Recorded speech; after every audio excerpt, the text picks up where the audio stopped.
We are once again alive upon the internet. And yeah, we do appear to be and yeah, jumping on for an afternoon upon this internet. Yeah. And as the title says, we'll be working on some guides and recording some stuff as well. So I do want to record the only tips for the modifier, so we can edit that later. And then also, actually, I was thinking, which is dangerous always, of yeah. Although, well, we really need to have that actually. Mostly because in the end, nobody else did. Threw up the ball to a few people, but one of the things we should maybe make is a quick guide for the modifiers.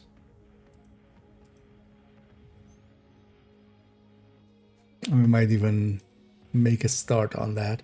Although the dangers is, of course, starting way too many guides and not finishing any of them.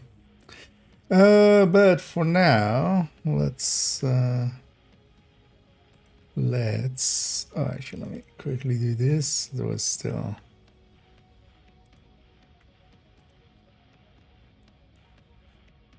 save this. Come back to that later. Oh, yeah. Let's actually jump in first and get ourselves that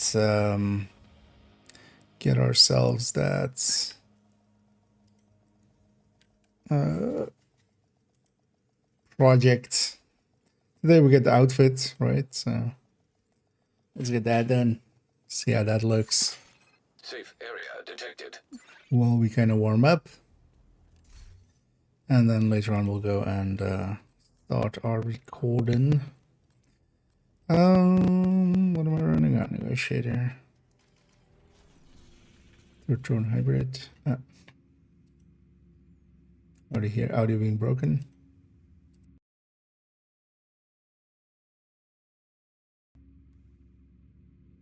That should have fixed it, yeah. It's annoying always. Yeah, so on this account I'm still on yesterday's thing, so let's get that actually first done. We kill some outcasts. Let's go for that actually.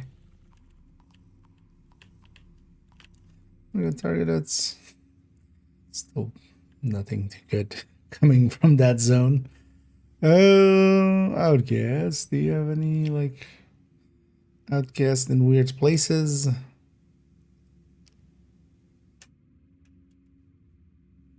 have true sons in weird places. But no outcasts in weird places, but that's fine. We'll just go.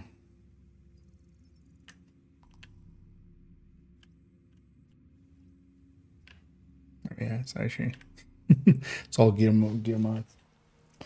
I need that. And then yeah, later on we'll go and record a little bit.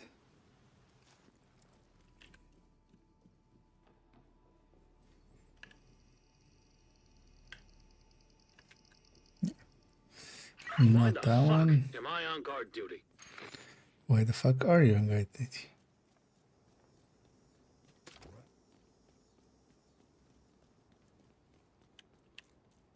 Now let's go assault over there.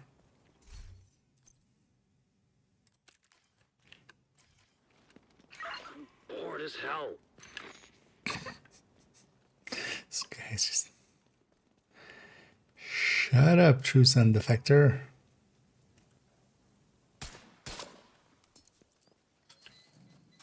Let's grab this along the way.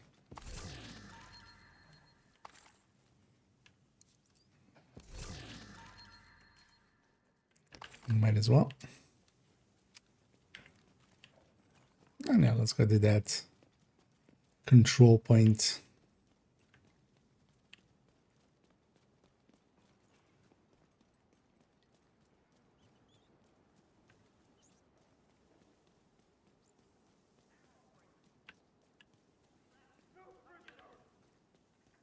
Can we avoid both? I think we can avoid both.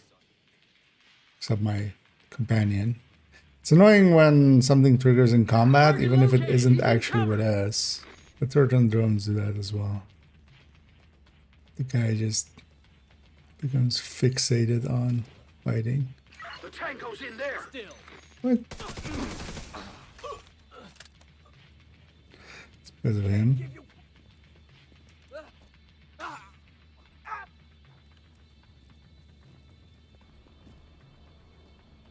They're wounded.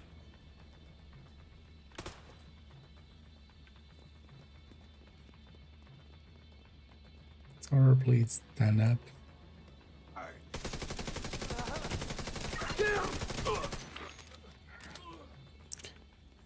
Don't aggro everything else yet. It's gonna be a little bit aggressive.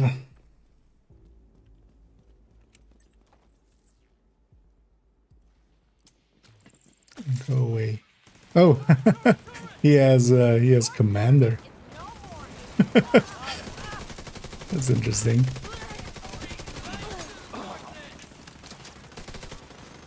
He never shows his health bar, of course, but there he had the things from commander. A red outline on the ground on that sucker hunter. And he did egg. Immediate medical assistance needed.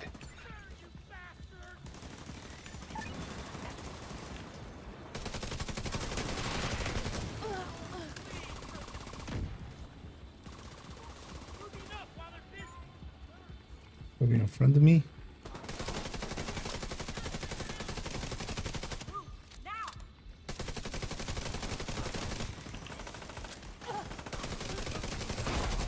Heavily armored hostile detected.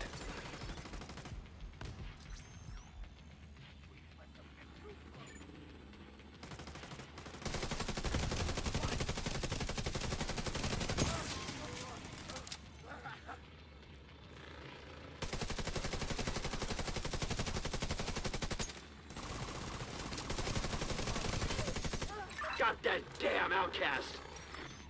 How does it feel?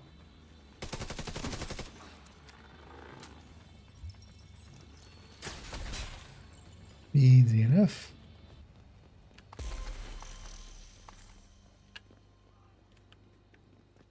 Oh, there's two of them here.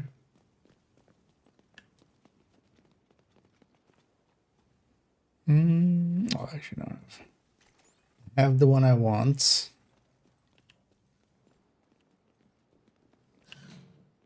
Definitely. Oh, we need to actually layer. Also, we need to decorate this fountain. Reinforcements incoming. Actually, I'm not gonna go sit upstairs. It's too far away. Incoming hostiles detected.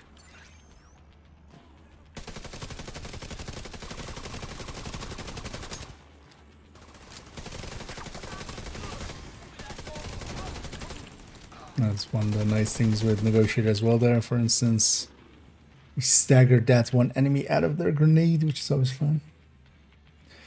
Is that something you would recommend? Not per se recommend, but yeah, it can work out.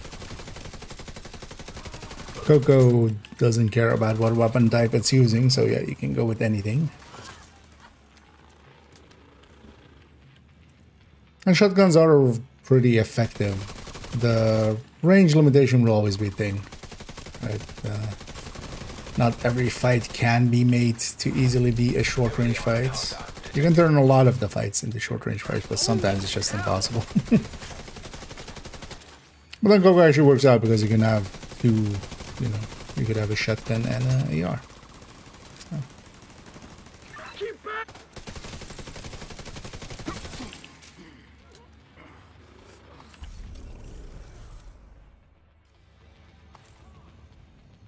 I think we're done here.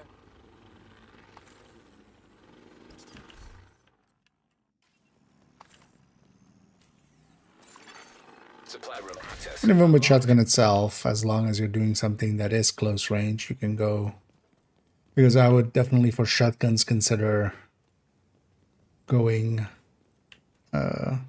brazen plus pummel. And that's a really nice combination. One reloads you, one does a shit ton of damage.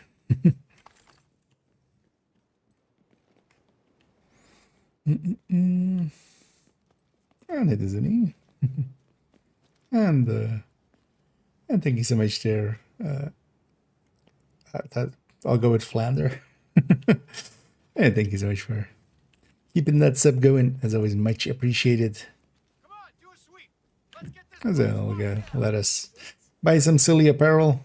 As we're kind of, for instance, here rocking the keener one, although with some parts of the project outfit. And here I'm just catching up on this account. We didn't do yesterday's project and then today's one. I'll get us the full outfit. And once we actually have the full outfit, we'll take that outfit and go recording with it.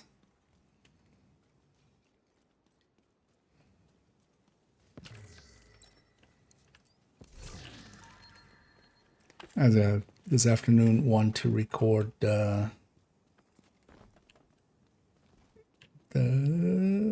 only tips for the modifier, which is actually now that I've kind of got my notes fully together, a lot easier than kind of remember last season's one that was kind of going like, it's going to be a long video, but that was last season when we had five active modifiers that were all very potent. Knew it.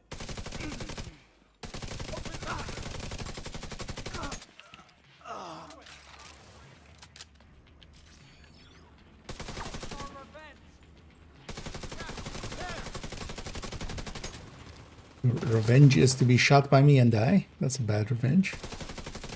Seems like a waste of a revenge.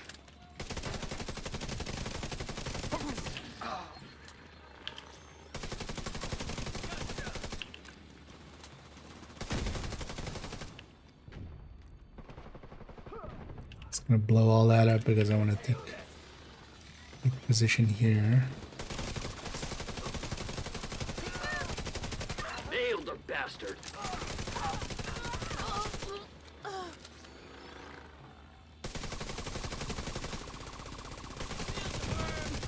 Take the pain. Heavily armored hostile detected.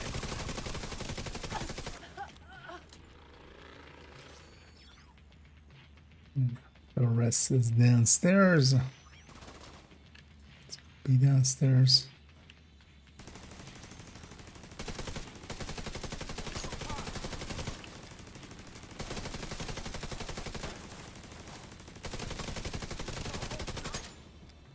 Shit, he's too close. We'll mark the other two and just go to the bus. Oh, two patrols.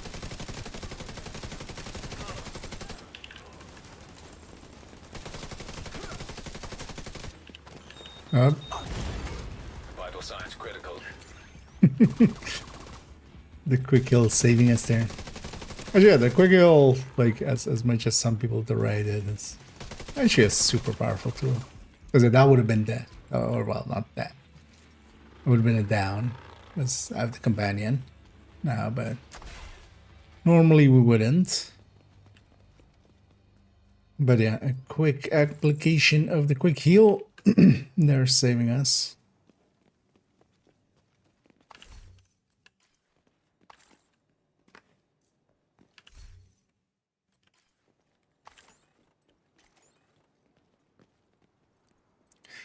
Do we set up on the streets?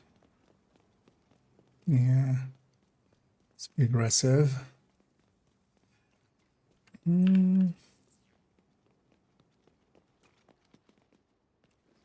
That's a good spot.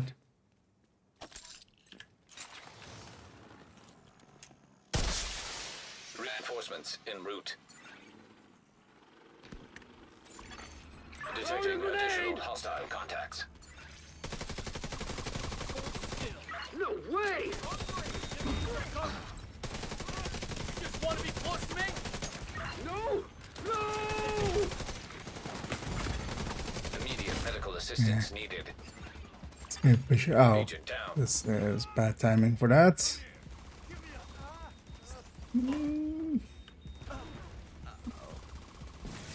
Oh, we're dead. It's barely. This tactical rig is finished! Heavily armored hostile detected. That flame will get all of those. Vital signs critical. Maybe in cover. Take a game.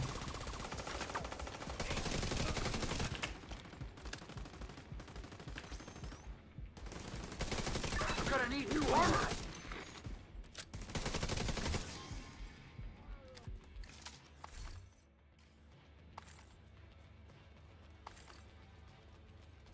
It's always annoying when they kind of spawn all around on that first wave.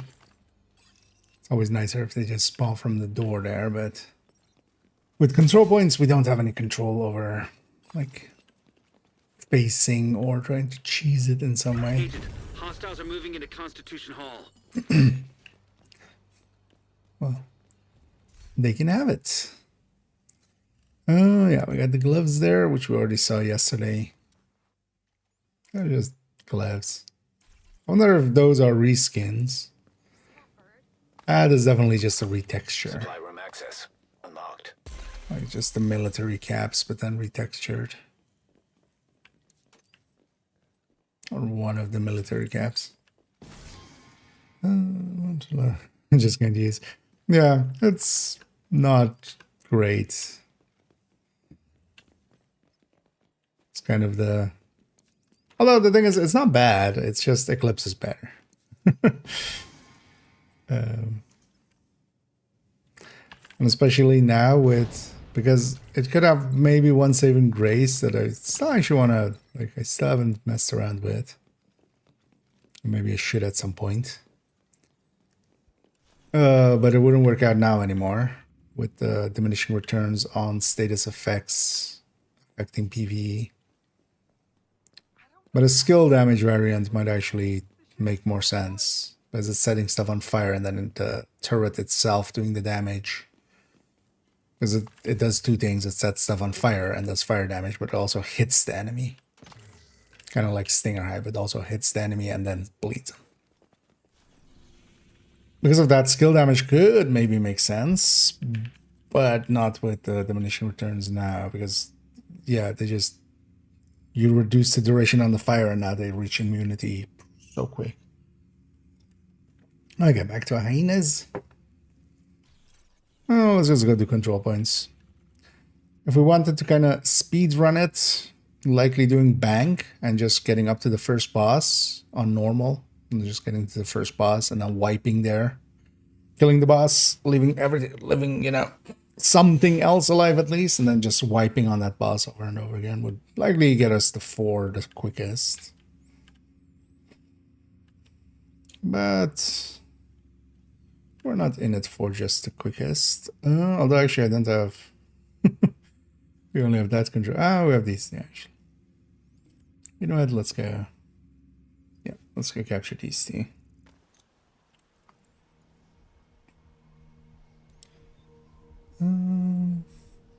Revive companion. I don't think they do, though. I don't think like they revive each other. Because quite often as well, there will be like one random one down on the ground, and then your companion doesn't go and revive that one.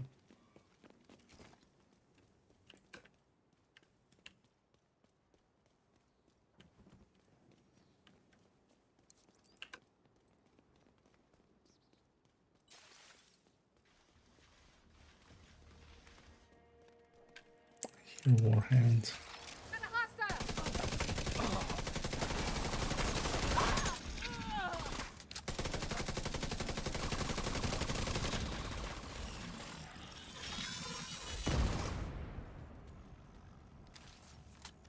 Actually, let's recycle that drone. There'll be plenty of time for it to come back.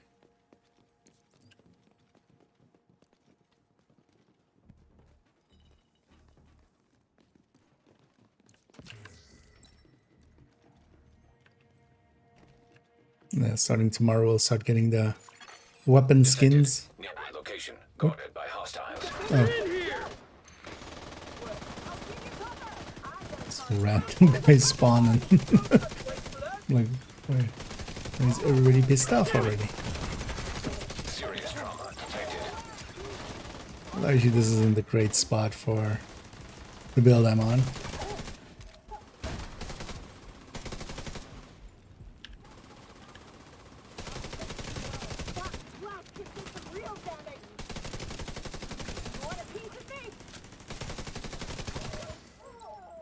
Well, that'll work out.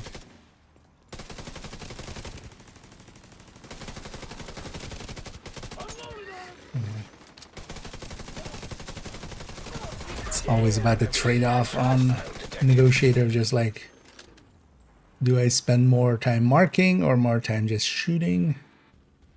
Sometimes it's useful to Guarding location nearby. multi-mark.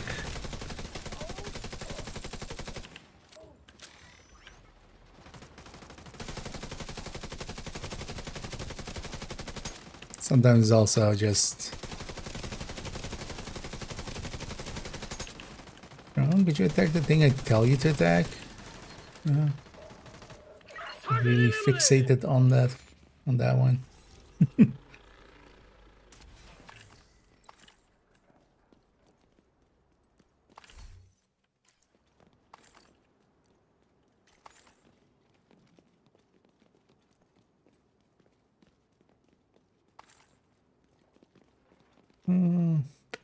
Nah. I was thinking of going and clearing that territory, but we're not gonna push too far anyway. And hydrants.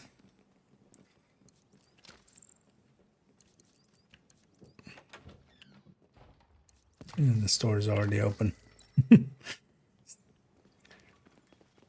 But the supply box isn't available there. That doesn't Detected. open up Nearby until... location guarded by hostiles. Yeah, this is always awkward because of the two sides. Reinforcements Like, incoming. where do I put my turrets? And the answer is honestly to just move it around a lot. Incoming hostiles detected.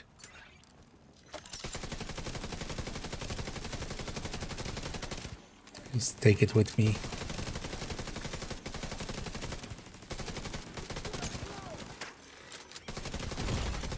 Immediate medical assistance needed.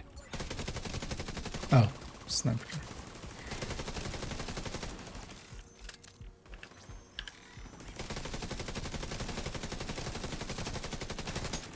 I'm on 'em!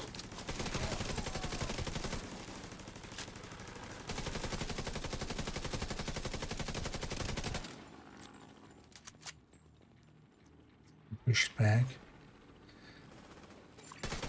Hostiles guarding location nearby. Nice of the game to keep spawning on this side.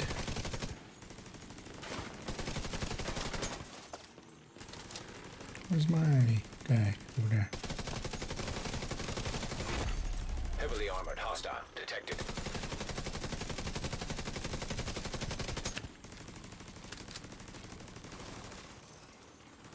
I'm on her! Vital signs critical.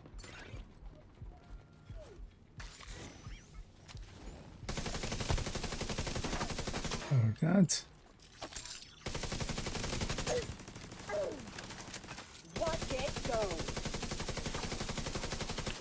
Just want them to be suppressed. Nailed the bastard. Serious trauma detected. Can't move here. Gas can there. Not gonna work out for me, is it? Most likely. Detected. Nearby location guarded by hostiles. There we go. Let's get our loot.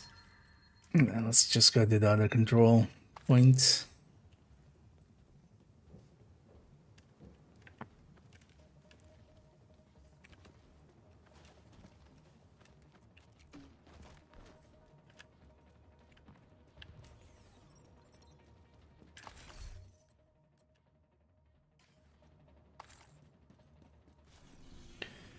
Yeah, let's not fight that. Just go do that. Yeah, let's just come from this side. I need the ball. Best tank build depends on how you define tank and what the purpose is. Because yeah, full-on tanks, like actual mostly blue-statted tanks and stuff, are only really useful for Iron Horse raid. That's really the only place you'll see those. But then builds that are tanky, yeah, the tech tanks. I like those a lot from solo play. They're tanky, but they're not tanks to the same degree as some other stuff. Because in general, in Division, there isn't too much use in going too tanky. I'm tougher than I look.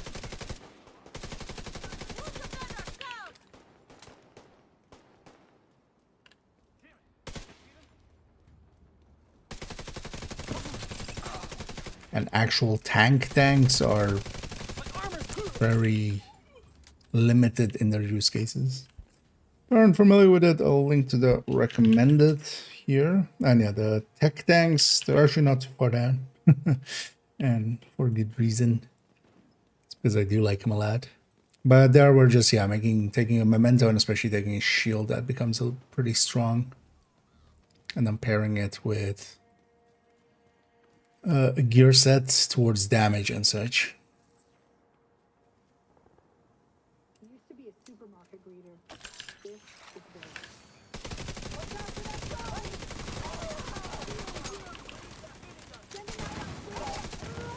is Blow all this up.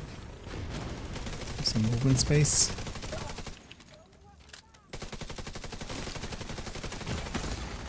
Immediate medical assistance needed. How could you deal with that? And turret, could you aim at stuff that you can shoot at? Oh, I should have put it more this way, actually.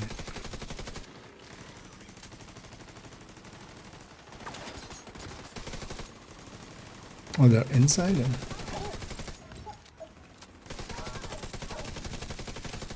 I'm trying to shoot the thing that they're trying to shoot.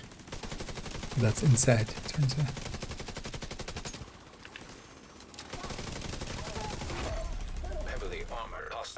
Let's not allow that medic escape.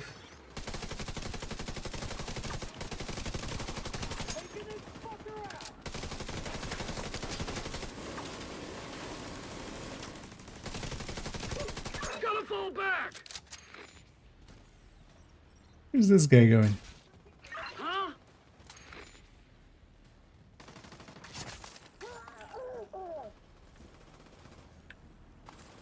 Sure, fine. Let's just die to my drone. Anyway, now the loot's up there.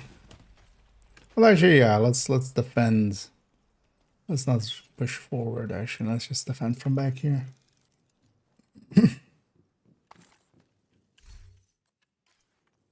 I need a theory.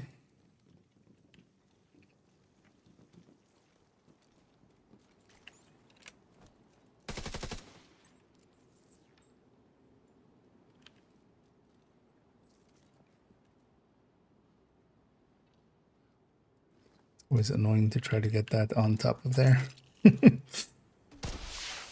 Reinforcements en route. But yeah, there's a good place for it because then it's forward. Detecting additional hostile contacts. Oh. Those guys are not part of the defense here.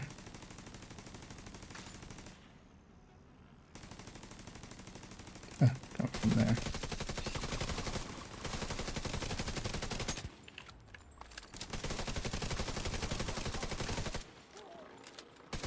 More of them coming!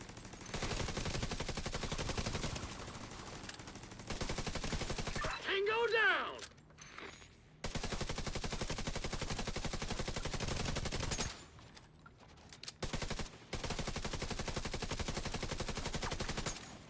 And the shield guys are always nice for spreading negotiator off of.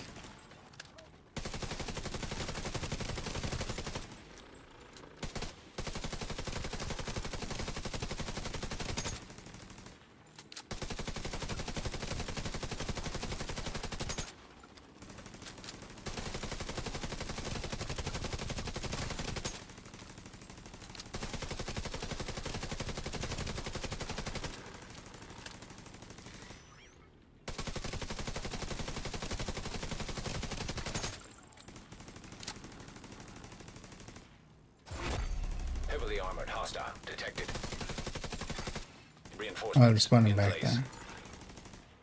It's actually outside of 100 meters, I think. Oh, no, they're responding. Medic? No medic.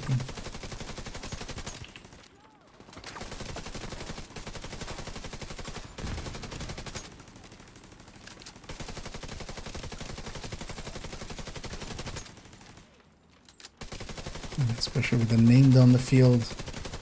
Just mark everything else and then...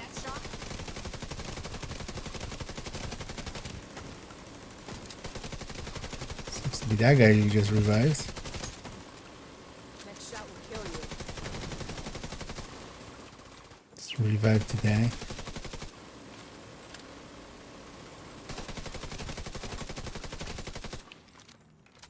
We have to kill them. There's one guy out there.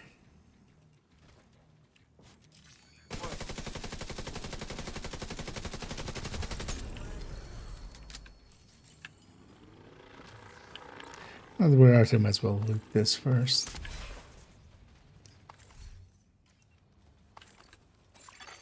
Supply Oh, room yeah, that access also got unlocked. us the outfits.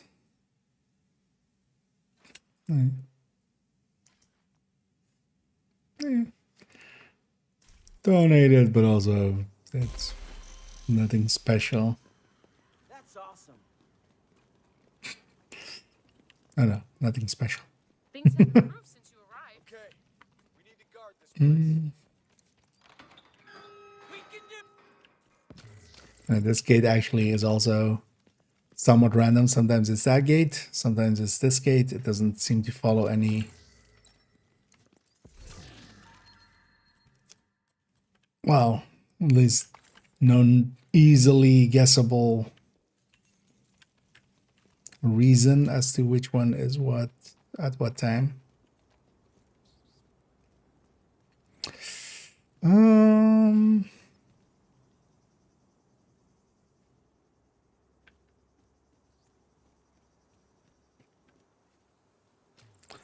Yeah. What would be a good spot for intro? Kind of thinking somewhere where there is some true sun something. Hyenas are holding some medical personnel. Shut up.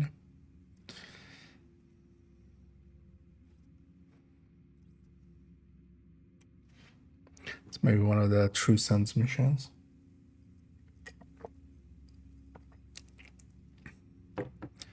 Or we could have a True Sun one trying to go in here and have that like the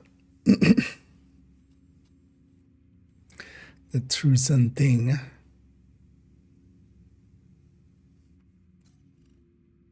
And the body's there right now.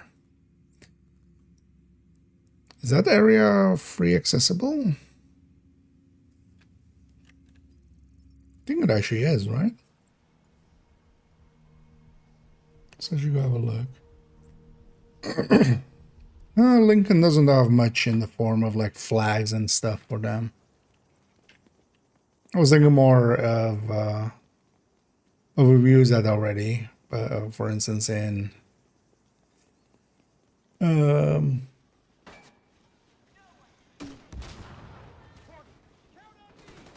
American History Museum, like the big flag that they've like written over.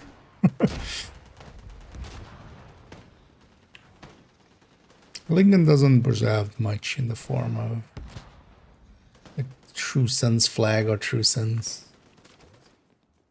They're in here. I need a carbon. Indeed, happy Friday. Oh, this is free access. Okay, nice. So I'm thinking, yeah, use this. Put our guy in front of it. But I need to be out of combat, thank you.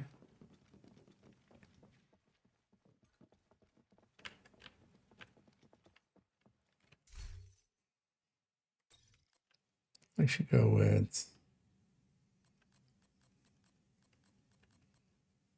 Let me just... Striker backpack. Yeah, I'm gonna show my inventory, right? Let's go get cleaned up. Or we're gonna go through the inventory into there, so.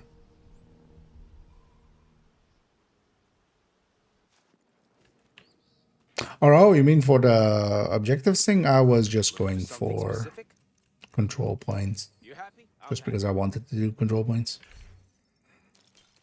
But I'm well aware on which missions to do for what. Don't worry.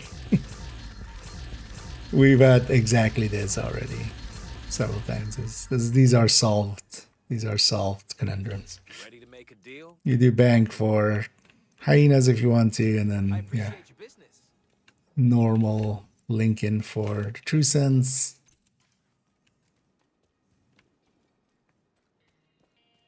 And you can just wipe on a bus. You can just keep wiping on a bus and getting the things. Oh, yeah. Let's go back there. I mean, yeah, it's a fun mission. And I've done that as well for some of the other ones. But also, yeah, I'm like caught up now. True Sons is going to be tomorrow. But no, here I'm also, for the companion thing, I'm looking for a place that has kind of something true sunny. Oh yeah, for instance there's something true sunny. And we're going to make use of that.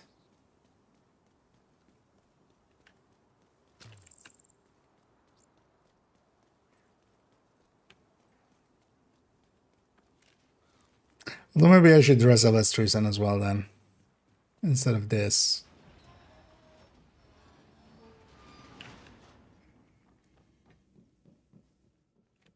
Yeah, let's go for something True Sun adjacent. Although actually I don't think this character has. We could go True Sun Redeemed. Also, although is that an outfit or is that a? I think that's separate pieces, right?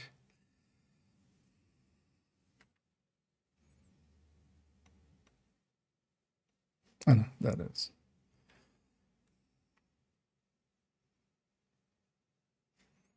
Play. Yeah.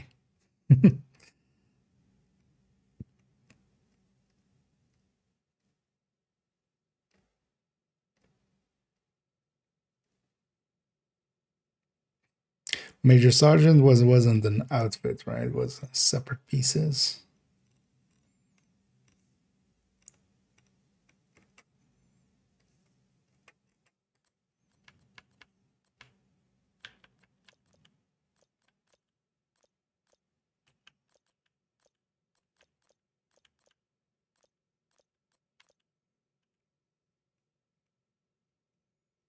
The Sergeant, Tom Sergeant.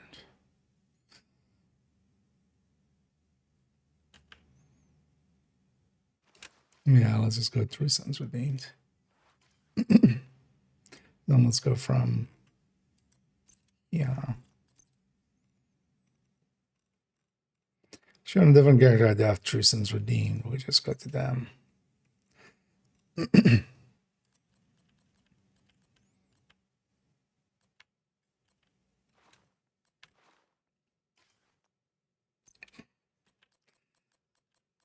Just looks so kind of wide that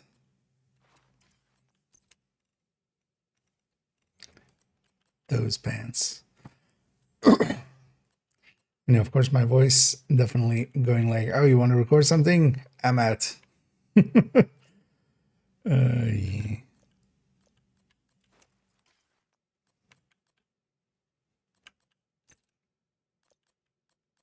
I have something there, yeah.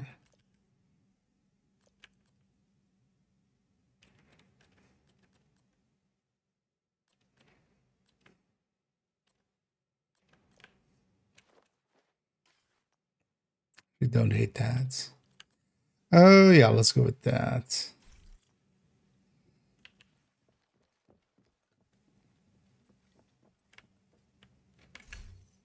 We'll be true sons buddies.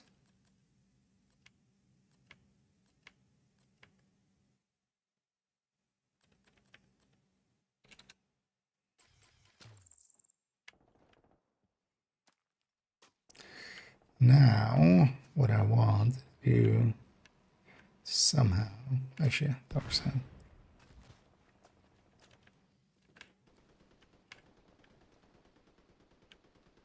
No. Damn it. Gonna take him out. No, we're gonna outdistance them.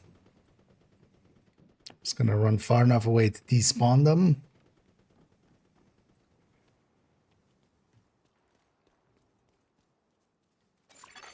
Hostile control point identified. That should be around there-ish. Because I got out of combat after 110, but that doesn't still despawn them. Well, most of the time. Kind of depends on some other stuff. But then you need to go a little bit further to actually despawn them. I'm here. Stand in the light. Yeah. Now face this way. Hey. Almost perfect. Now stay there.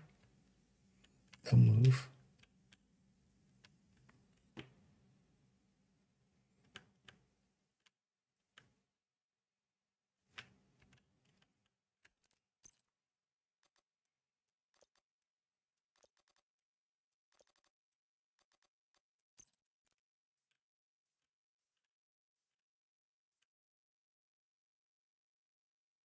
Hmm.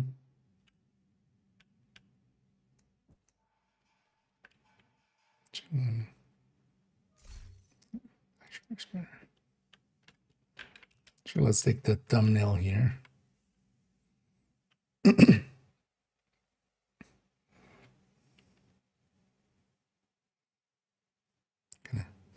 look forward for a second.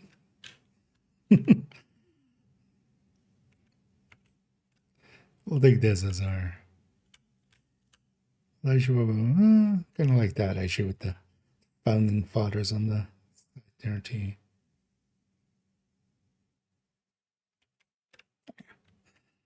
Likely use that for a thumbnail. Then here,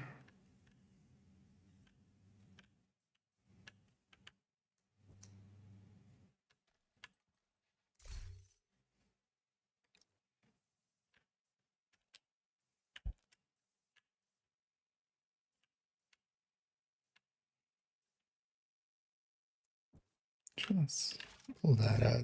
Looks a little weird holding an MG with one hand, just pointing down.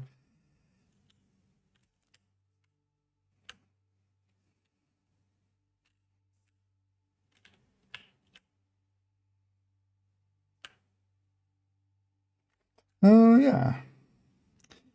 And hit the red. Oh, yeah, let's set up here.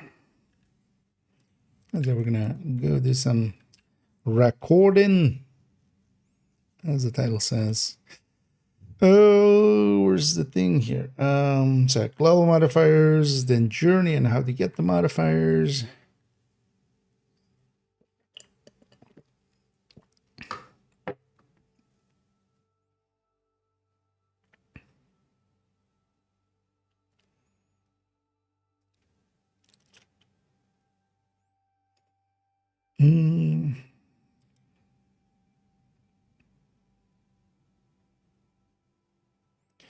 So main modifier active, passive, hostile.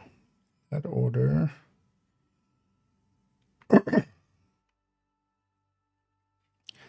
Oh, yeah.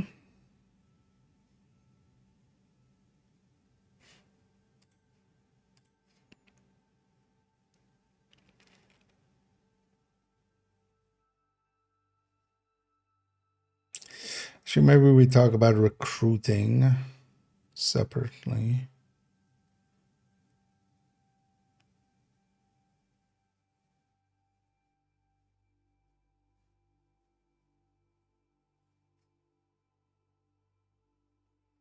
Because structure-wise is a little different than last season with the actives.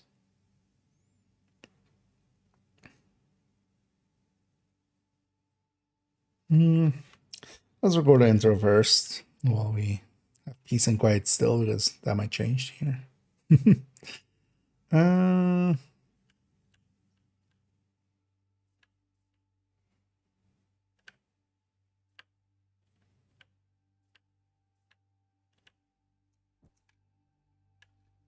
Yeah.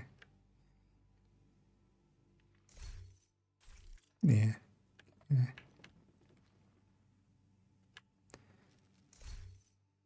Just trying to fidget him into the right spot.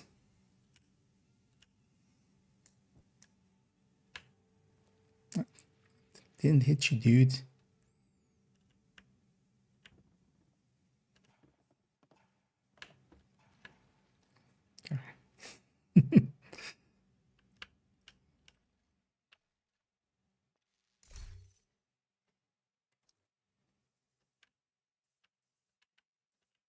That'll be, yeah. I want this shadow to be behind them if we can. That looks a little cooler. Oh, yeah.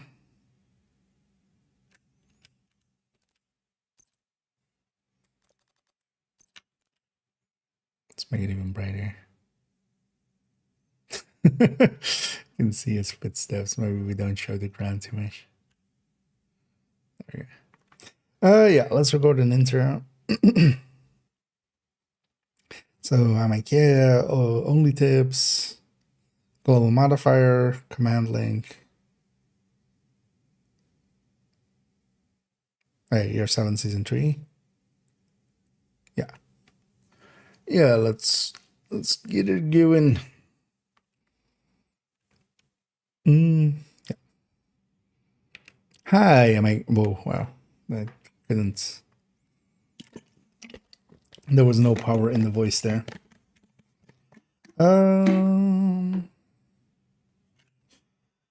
Shoot. Let me get up here. So with just go that was easy. Oh yeah, that will work. All the way, Cheska.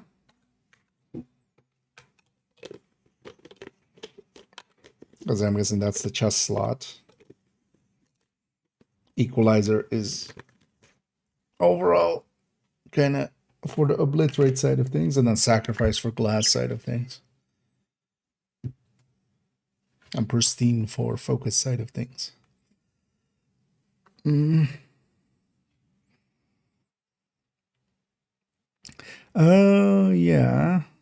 Yeah, let's go. Although I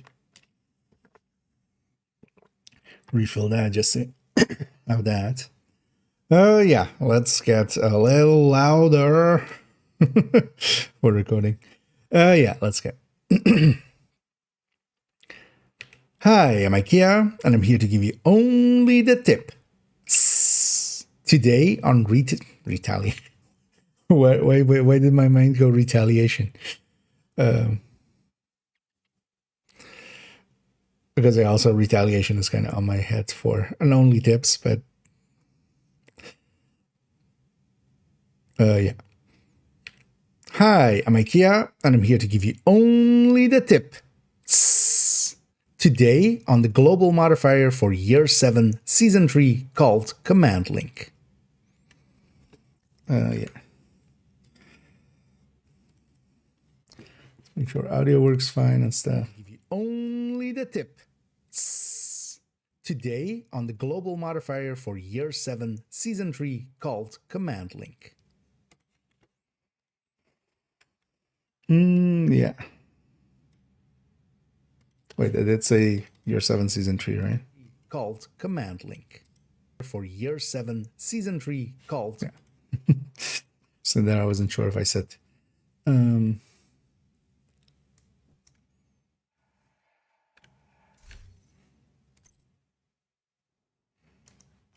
Yeah, so we do it. So, yeah, then.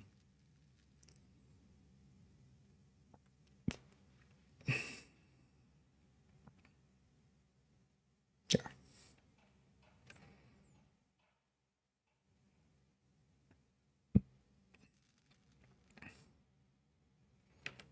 And this entire seasonal modifier is structured. We'll be retaking a bunch of parts here and there.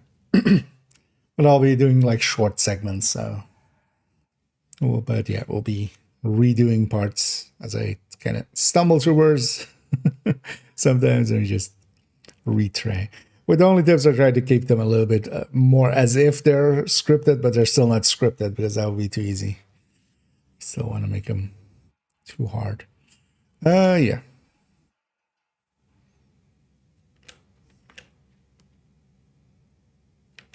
And this season's modifier is structured around the companion system. So we are getting some True Sons companions this time. And what they can do for us is that they are an ally in fights. They each have their own distinct abilities, not attributes. And this seasonal modifier is structured around the companion system, as we are getting some True Son companions to follow us around and do some fighting for us. They are somewhat capable. They're not super great, but they also preferably aren't, of course. They shouldn't take our job. But they are actually pretty good decoys alongside of us. Some of them can do decent damage. They all have abilities that they can use, which can be useful in certain situations, and they give us bonuses as they do so.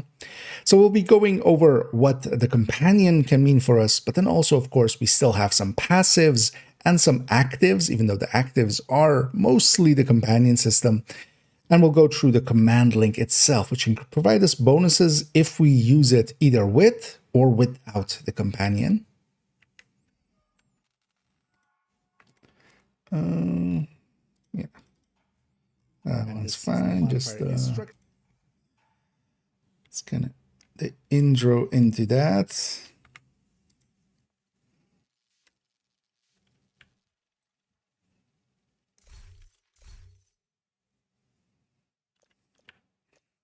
It's annoying that this shows up here, especially when there's like when it doesn't load correctly instead of our normal that. Because now also like this annoys me, even though we want to start here.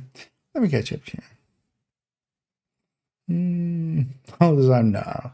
I'm kind of used to it by now. I usually already had when playing video games, even like just with comms and stuff, I always have monitoring in my ears. That's also why when recording, I still always have headphones on my head, even if I'm just recording, without gameplay and stuff. At this point, it feels weird when I'm talking into mic to not have it because, yeah, because if I do that, right, like it sounds way different, but unless you're actually hearing yourself, you don't notice that. So I'm so used to having monitoring there that that's kind of become normal at this point.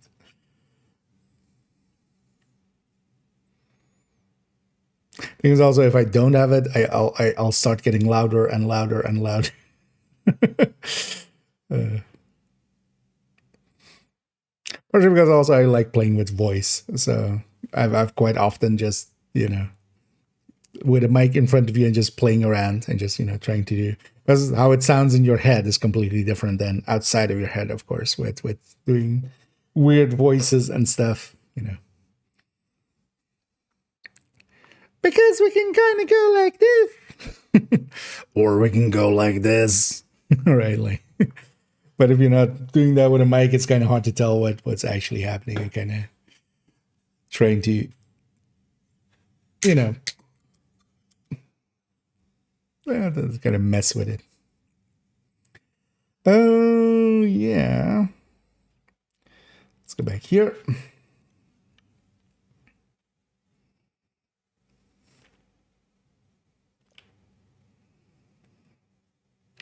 And as with all global modifiers, they are tied to this section in our inventory.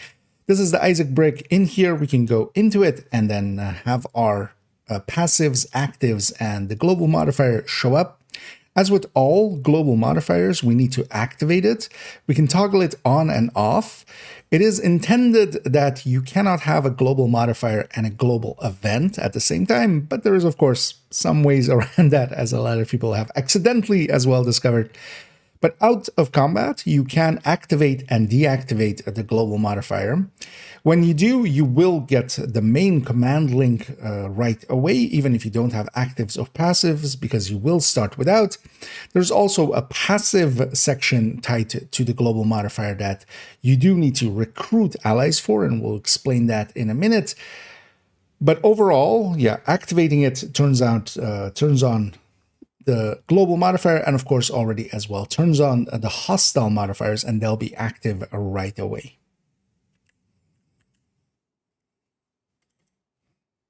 I need to talk faster. Let's do that section and actually be in like only tip speed, because that wasn't in only tip speed. Where'd you go? Oh, because I deactivated and activated you. Go stand there. Get back.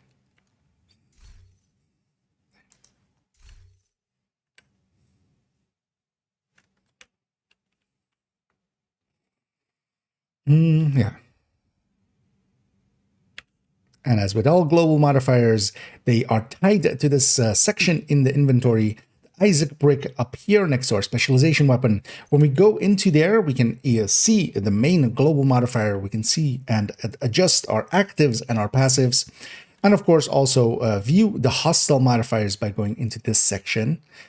We can activate and deactivate it outside of combat at any time. It is intended that we can only have a global modifier or a global event on at one time, but there is, of course, ways that a lot of people will have already accidentally ran into where we can have both sometimes.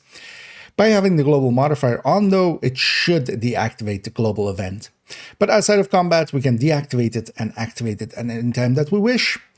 When we activate it and starting out, when you don't have the active or passive modifiers yet, even though the actives are pretty quick to get, as we'll explain in a minute, you will already get access to the main global modifier, which alongside of the companion can give us a bunch of bonuses. And then there's also a passive section to it. All of these will be active right away, and then also together with that, the hostile modifiers, as the second that you turn this on, will be active. I kind of lost it in the middle, but it's kind of fun. View the hostile modifier. If you have a global modifier, you don't access to the main. Let's keep that one as a maybe. This just one more time, real quick. Gee. Now I keep despawning you by. Put that way. Get that way. Stand in the light. There.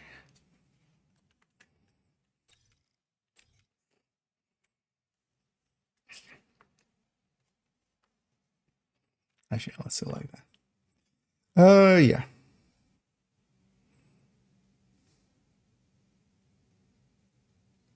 So let's structure it more like that. And as with all global modifiers, the section that we can control it in is up here next to our specialization weapon and above our weapons. We have the Isaac brick up here. Going into it, we'll always control our current global modifier currently active. And for this season, that is, of course, this command link. By activating it, and you can activate and deactivate it out of combat at any time, you can get access or deactivate it. By turning it on, we directly get access to this command link and its bonuses. We can get companions, and there are our actives for this season. Basically, the entirety of the active modifiers is actually our companion. And then we have some passives as well that we unlock through the journey system, and we can populate 3 of them here. By turning this on, of course, as well, we get the hostile modifiers instantly being active as well. But we also have this passive section. By recruiting multiple allies, multiple companions, we can get passive bonuses, and those can actually be doubled by deactivating the active and not having a companion out, meaning that we do have the modifier on, but we don't have a companion out. That can actually be useful in certain situations, and we'll explain that in full later on.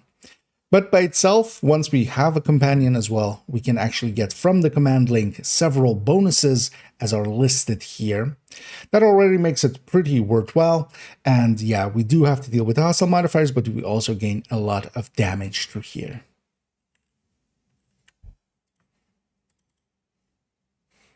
Oh yeah, we'll go with that one.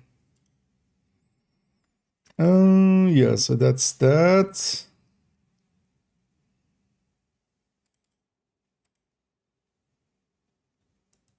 Actually, yeah, so we'll do it like that.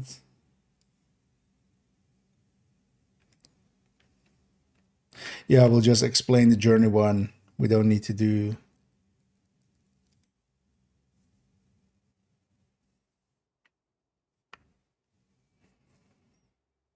Yeah, we don't need to do... Journey is just passives this season, so we just include it in the passives section as to where you unlock these.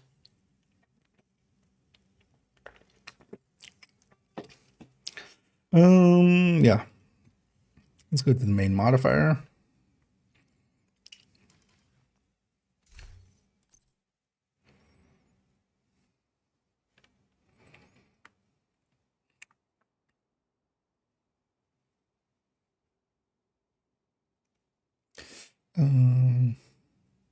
Just read these. That was weapon handling. This was reload speed. That was weapon damage, right? Yeah. Bonus armor.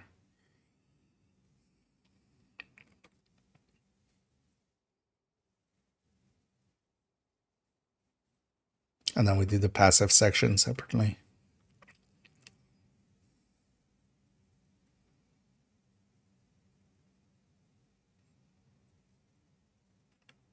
And the command link is what we're using to make our ally do things that we wanted to. I should call it companion. It's a companion system, call it companion.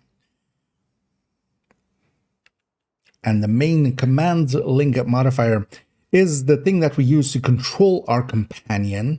So we do get a companion, we'll discuss in a second where they come from. But once we have one, we can use the button that is generally associated with the modifier. So in the PC version, that is T.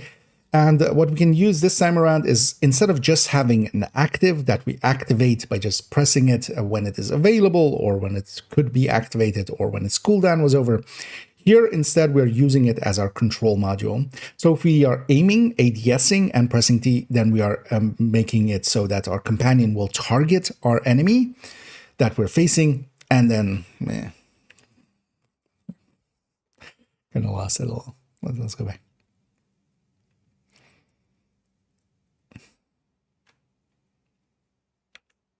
And then on the main global modifier, this command link, this is what gets us to command our companion around. Normally, we would have a key associated with the global modifier on PC, that is T, on consoles, that is, I believe, D-pad up. When you press that, that would normally activate an active ability. Here it is being used for a little bit more, as yeah, we have companion commands here. Aiming and pressing that button will make it so ADSing towards an enemy and then pressing that button will make it so that they will target that enemy, attack that target. When we hold it, each of the 3 different companion archetypes that we have has a different active ability. And if they have enough resources built up to do that active ability, they will use it if you long press it. This can only be done in combat and can't be used to start combat, which is kind of annoying. And then also, if we are not ADSing, we can make them go into cover nearby us. And also, if we are in cover ourselves, we can actually make them go into pretty far cover by effectively the same UI that we use for our cover to cover mechanic. We can actually command our companion to go forward towards the enemy.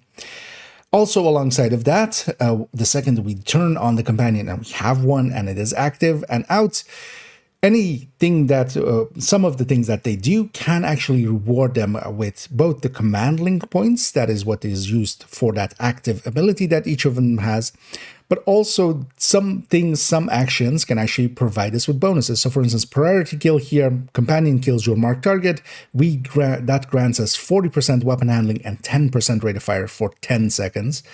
Especially this priority kill with the weapon handling and also the crossfire kill, which is both of us hitting an enemy and then killing them when they die, we get 25 crit damage for 10 seconds. We also have assist. You or your companion kill ally attacking the other. That grants 15 weapon damage. All of those actually add quite a bit to our damage. Then also by itself, just reposition. A companion completes a move to cover order. So if we order them to a position, and also we can't per se order them to any position, it is only to cover. When they do that, it also grants us 40% a reload speed for 10 seconds, and that can be used at any time kind of to get this reload speed going, and that is actually already pretty strong. All of these are actually pretty powerful, and we'll be using a passive most of the time that will actually make this 15 seconds, so we'll have those bonuses for a little bit longer. By triggering some of these continuously, we do actually gain more, I feel, overall, than, for instance, not having the companion out and just taking the passives. These trigger often enough that my recommendation generally is to keep the companion out, as they are also a decoy, but that is especially for solo, where a decoy is kind of useful. Then we also have a passive section. And I'm going to cut it there. 308. Nice. We explained a lot in a little time.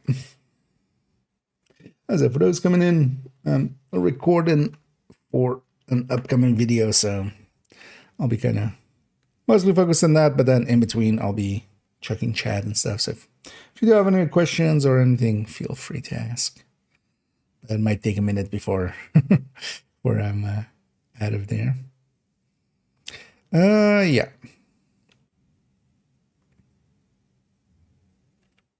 As alongside of those bonuses that we get for doing certain things, we also have some passive recruit bonuses here.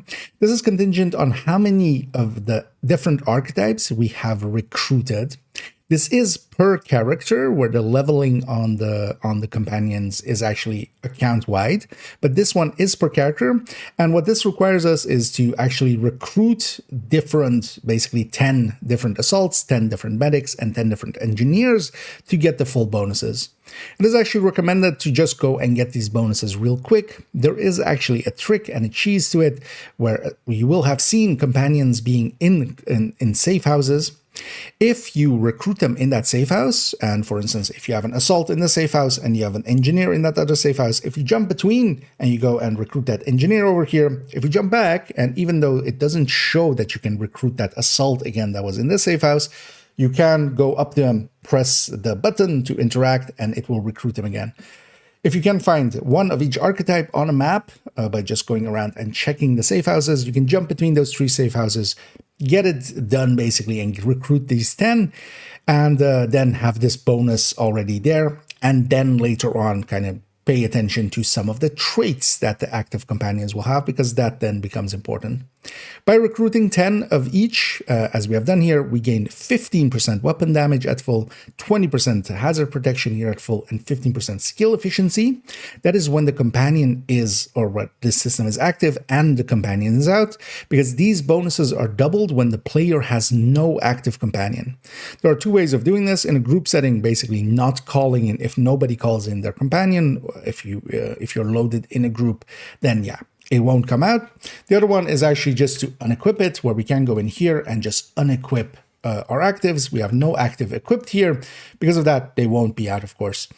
By doubling these, yeah, we get 30% weapon damage, 40% hazard protection, and 30% skill efficiency once we've recruited enough.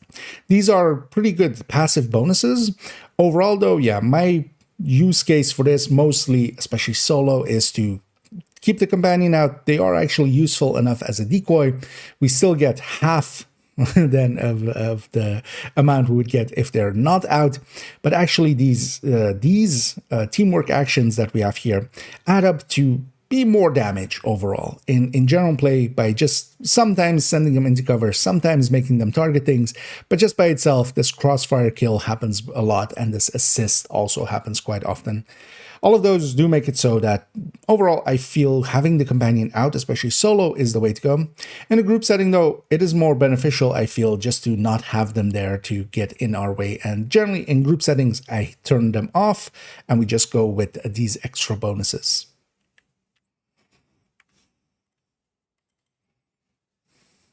Trio 2.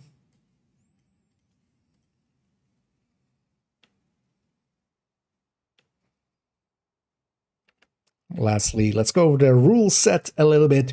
Solo, of course, whatever companion we have, when we have one equipped, they will be out whenever we are out and about. We can't actually put them away. In the case of a group setting, the way that it works, only one companion can be active for the group. And there's then a 90-second lockout timer. So whenever somebody calls in their companion or somebody's companion is out, when you join a group, you would have a 90-second lockout timer. Then you can call in your companion. Whenever a person calls in their companion, it will be that archetype with the traits that that person has. And then also they are the only one that can actually command them onto target. So it can be beneficial if you have somebody in the group that is good with targeting the enemies and such. To have them be the one to have this out. But especially in random teams, quite often everybody's kind of just every 90 seconds it's going to jump to a different person as everybody just calls in theirs. This also means that this is actually inactive, for instance, in the season in Countdown. This is not active at all in Countdown, not even the passive, not even like, for instance, having the companion not out, but then having the modifier on.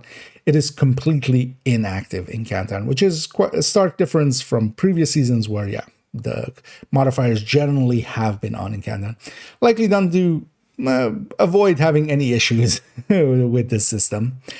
And alongside of that, whenever we do actually get any of the teamwork things, well, only the player that can target or has their companion out can target, for instance, enemies. If they, for instance, get a priority kill, they reward it to all players. So it is beneficial actually in sometimes to just have a competent player have their guy out and them kind of targeting him around and getting the team some of these bonuses. Actually, no, I'm saying that wrong because priority kill is not the one. Crossfire is the one I'm thinking. Because priority kill is issuing player only.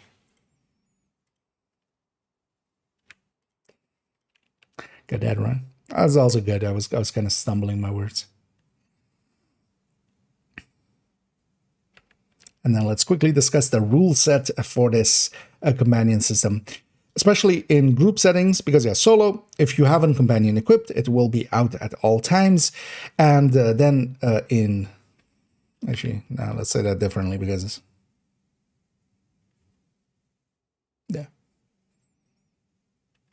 and then let's discuss the rule set for this, both for co-op and solo. Firstly, for solo, when you have a companion equipped, they will be out wherever they can be, that they can't be out in shared spaces and safe spaces. And it is important to actually remember that for any testing you want to do with the system. That means that when we are at the range, especially, you don't have your companion out. So you'll always get the passive bonuses there. Same is true in, for instance, shared spaces, if you're looking at your stats. Then in group settings, we do have only one companion can be active for the group.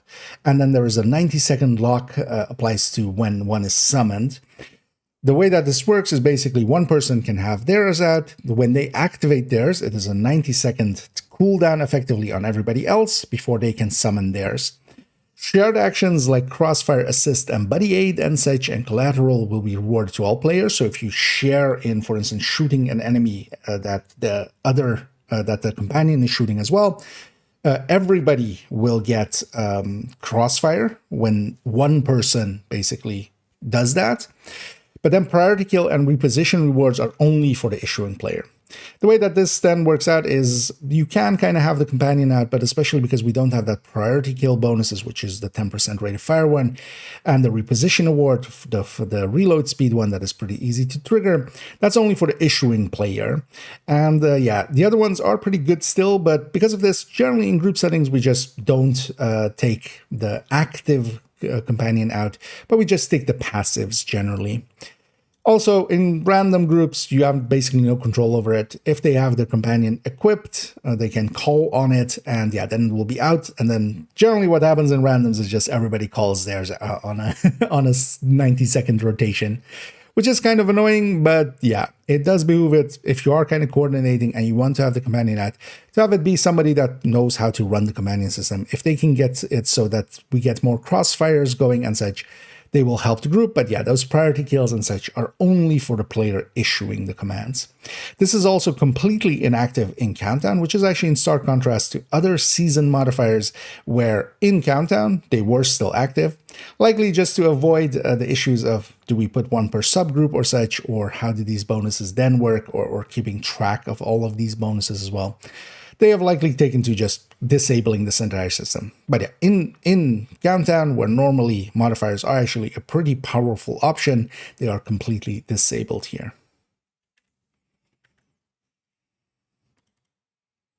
$240. So that's fine. Yeah, let me catch up here. Do you use Heartbreaker Chess or Perfect Spotter? I would never use Perfect Spotter or Normal Spotter. So, for Heartbreaker. That's not, like, there's no benefit there, ever, to go that route. Because, yeah, the Heartbreaker Chess is so much more. Like, Intimidate is the only thing that can compete damage-wise, and then also the bonus armor. Like, because you're doubling your stacks, you're also getting more bonus armor. But yeah, I just would never use Spotter on Heartbreaker. Or a different chest than the Heartbreaker chest. Like, the Heartbreaker chest is the good part on it.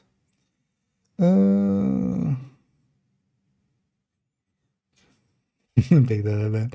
Yeah, it's one of my favorite pieces.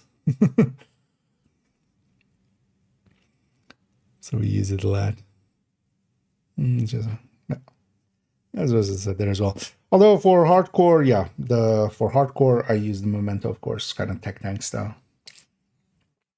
But basically, yeah, just the tech tank layout. What I use for hardcores is mostly just the tech tank layout, but then just with a revive high.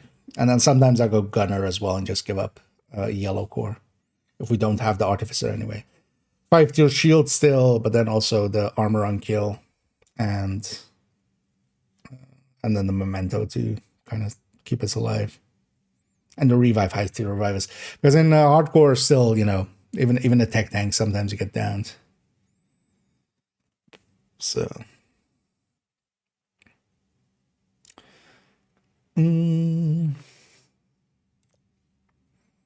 yeah. So let's go to the active. Actually, that is the order of things, right? I mean, yeah, why would it be anything else? So that was the main modifier. Ooh. That was actually still maybe a little bit too long. Oh, it's 11 minutes. Yeah.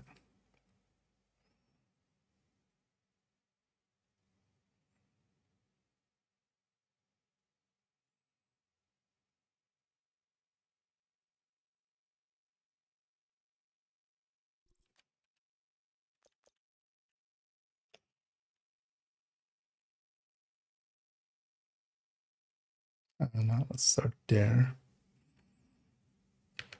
And then moving on to the active modifiers. For this season, the active modifiers are actually our companions themselves.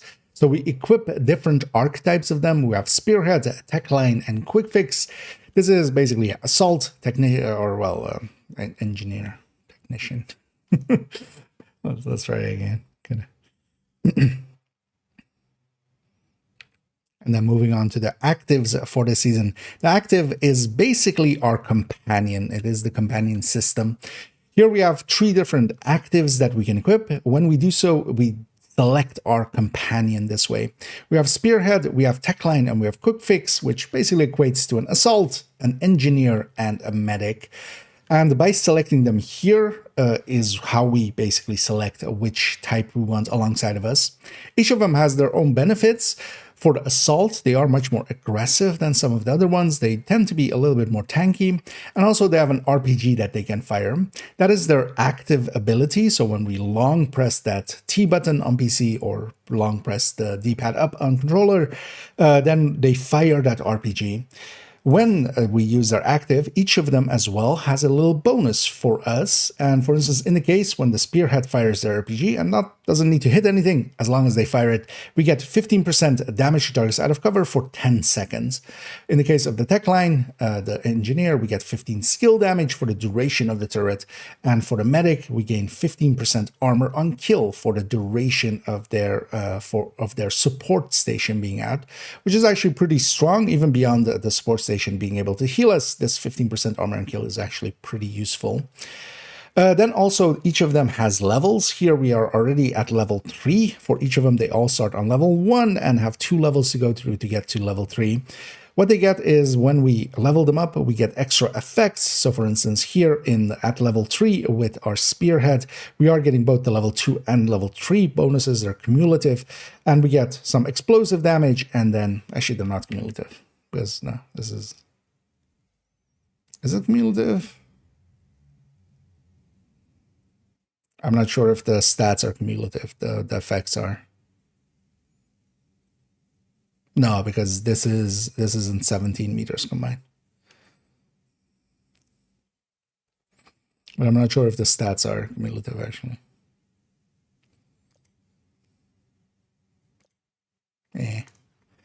I could try to cut into that, but let's just restart. And then moving on to the active of the season. The active is our actual companion. Here is where we select which archetype is coming alongside of us, or if none at all, by unequipping them, of course. Here we have the spearhead, the tech line, and the quick fix. They are basically the assault, the engineer, and the medic. They each have an active ability tied to them. On the spearhead, it is an RPG that they fire. When they do so, and that is that active ability, which is the long press of the button, of the T button on PC, and then the D-pad up button, the modifier button. When they fire that RPG, we gain 15% damage targets out of cover. On the tech line, they have a turret, and also while the duration, for the duration of that turret being out, we gain also 15% skill damage. And when the quick fix deploys their support station as they're active, we also, for the duration of it, we gain a 15% armor on kill. And that is 20 seconds, which is pretty strong. There's also a leveling system again this season. It is account-wide, so it's once per account. And it is actually pretty quick, especially now that they've improved it a little bit from the start of the season. There is a cheese you can do with it, and that is actually explained in the much longer in-depth look. If you're looking for the also much more in-depth look into all of this, I'll be linking that below, of course, as we've already done that for this season's one. This is the quick version. But here on the leveling, yeah, there is a way of basically making them revive you over and over to level them up quickly. But I feel nowadays, the way that they've increased the amounts that they get for kills and for doing command link actions with us, it goes quick enough that you don't per se need to cheese it, really. If you run with them for a few days, yeah, you'll get it done. Also, each of these companions, when you recruit them, shows 2 traits, and you can basically choose. That is the system of why we recruit different ones, is that we can get different traits.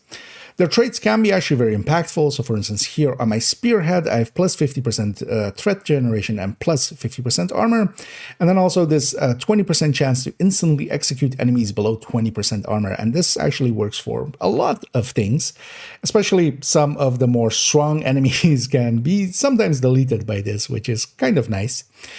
With the leveling system as well, they gain effects as it goes up. And for instance, here on level 3 with our spearhead, we have gained 20% explosive damage and 10 meters blast radius. And also it leaves some burning around. For instance, with the quick fix, actually that leveling makes quite a difference because they have, for instance, shock ammo for the duration of their support station being out, which can actually be very nice and pretty effective if used smart. The command link cost is that command link points that we got from all of the actives, or actively using the command link and getting those actions going. Whenever we got those, there was a listed command link reward basically, and same for them just getting some kills. And the cost is listed here for each of their actives. So this is how much it costs to use their active. Each of them also has, their health and damage stats here. They are affected by some things. So, for instance, their damage is affected by overdogs, for instance, and that can be pretty strong to run alongside of them. Their armor here stated is actually with any traits included into it. One recommendation that I'll give here is to not take anybody that has grenades, because what I find myself the victim of quite often is that they'll, after basically combat has ended, toss a grenade towards where a loot pile now is, but an enemy was a second ago, and they'll catch me in it. And that can be pretty painful and sometimes even deadly. So generally, I try to avoid them having grenades, and I generally go for traits that increase their armor mostly. That's the one that I prefer the most, as I send them towards the enemy to be kind of my decoy for combat. Overall, all three are well worth using. I find myself using the Spearhead the most, as they seem to be the most combat effective. The quick fix can also be really strong, especially once you get that shock ammo, and for certain fights where you know there's going to be a bunch of enemies, just getting them to get their support station out, more so for just getting this them also being a CC, effectively a pretty powerful CC tool, makes it pretty nice. Also, while their active is active, I'm also getting their 15% armor on kill, which is very strong. But quite often, I just want to assault, and I make them fire their RPGs quite often and try to get this 15% damage to targets out of cover out of it as well. We jumped all over the place. Onto the active, but I still don't hate it. We it's kind of disjointed, but it's fine.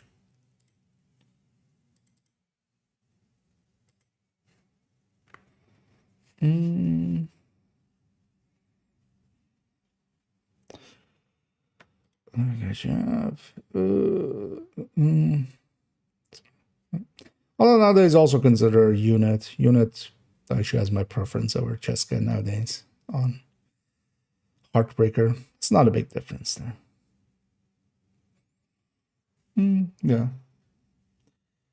Stacking though, you just stack. You just have to go and still get stacks with ACS.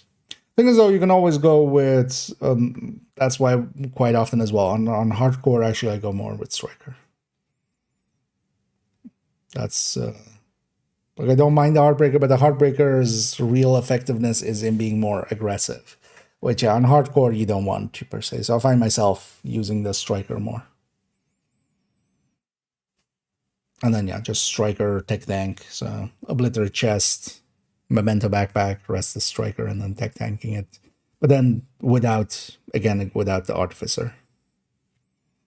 And then just revive that. Let's go to passives.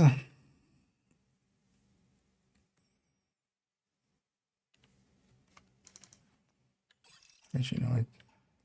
You come back here again.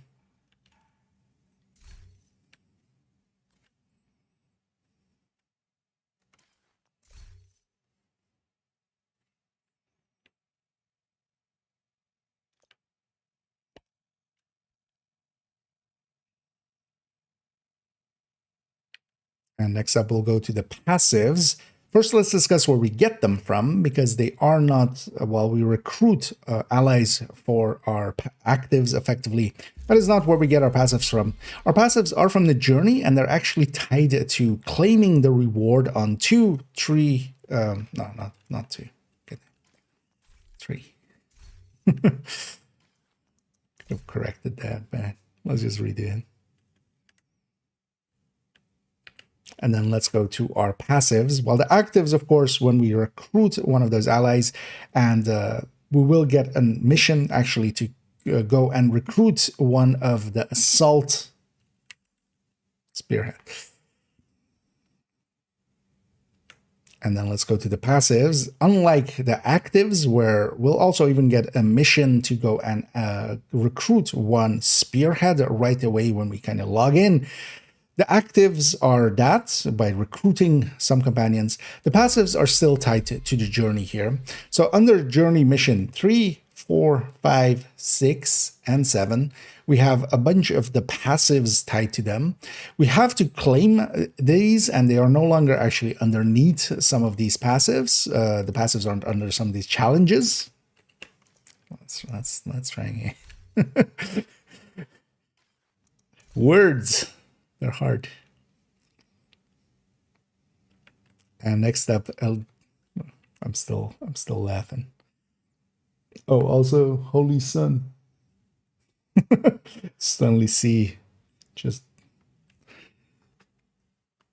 holy laser on my face. Yeah. And then moving on to the passives, where with the active, actually we'll just even get a side mission to go and recruit one of the spearhead archetype starting out, and that'll be basically when you log in. For the passives, we have to go to the journey where we can claim them alongside of some of these journey mission rewards. On journey mission 3, 4, 5, 6, and 7, and that's also the reason that I've claimed all of those, we see some of these passive modifiers here. You don't per se need them for this season, as yeah, in general, it is kind of recommended, and we'll likely see that again this season. Towards the stretch goals, these journey missions can be quite a lot of season XP, and the stretch goal system is usually based upon that. By saving these for the end of the season, you can claim them then, and that can be pretty valuable as it will give you several caches and several pages worth of the stretch goal pretty quickly. But here, just for trying everything out, of course, I have claimed them. They are no longer underneath some of these challenges. You actually have to claim them to get the reward, which I hope next season they go back to it being the other way around. And then, yeah, when we claim them, we get the ones listed here. There is 3 different categories when it comes to these passive modifiers. They're divvied up into 3. There's defense, there's tactics, and there is offense.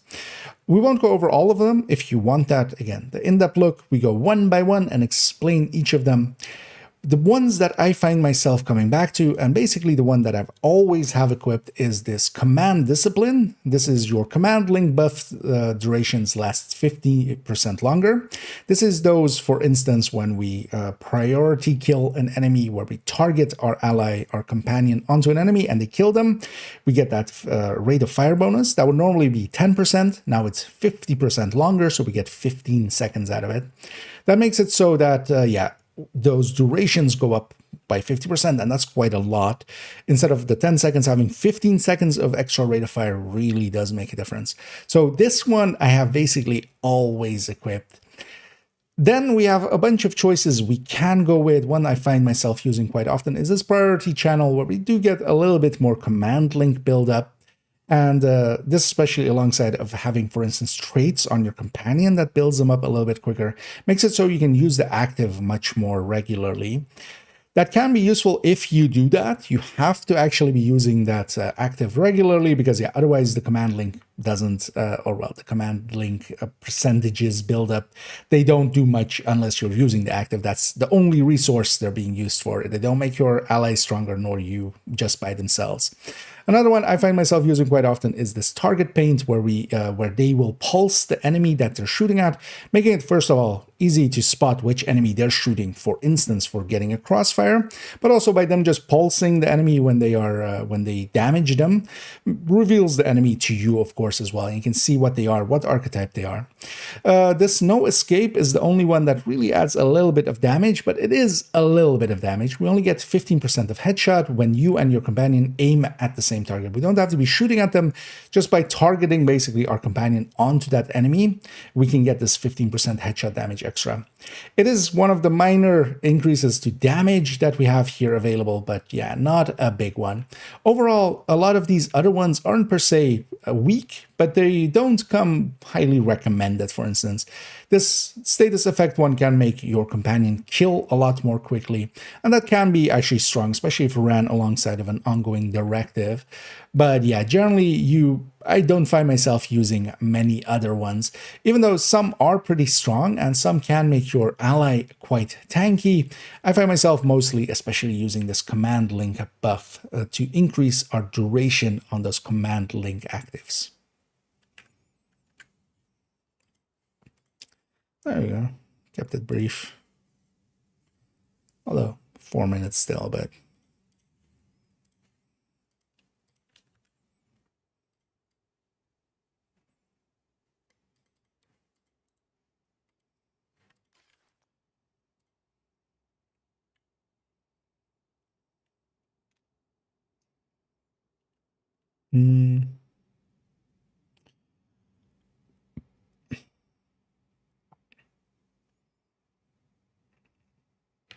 And lastly, alongside of all of the things that we get, the enemy, of course, gets something too. Otherwise, it would be a little bit boring because we would just be more powerful than we normally are, and we wouldn't have anything more powerful to deal with.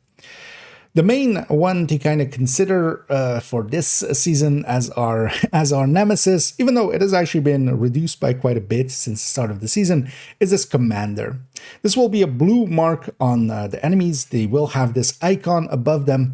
Whenever they do, they have 40% damage resistance and also 25% more damage. At the start of the season, this was 60% damage resistance, and yeah, that felt like a lot. That made them quite a lot more chunky, and still at 40%, especially if you get an LMG guy, a heavy gunner guy with this above their heads, it is always one of those moments of But yeah, for most of it, it's the 40% is much more manageable than the 60% that started it with. One thing you can do to actually negate this is if you do have your companion out, if your companion and you shoot it at the same time, you will actually remove that damage reduction for a short amount of time. So basically getting that crossfire going. Also, killing him disrupts buffed allies and grants plus 20% crit damage. And that's basically they have a radius around them that buffs other allies for 15% damage.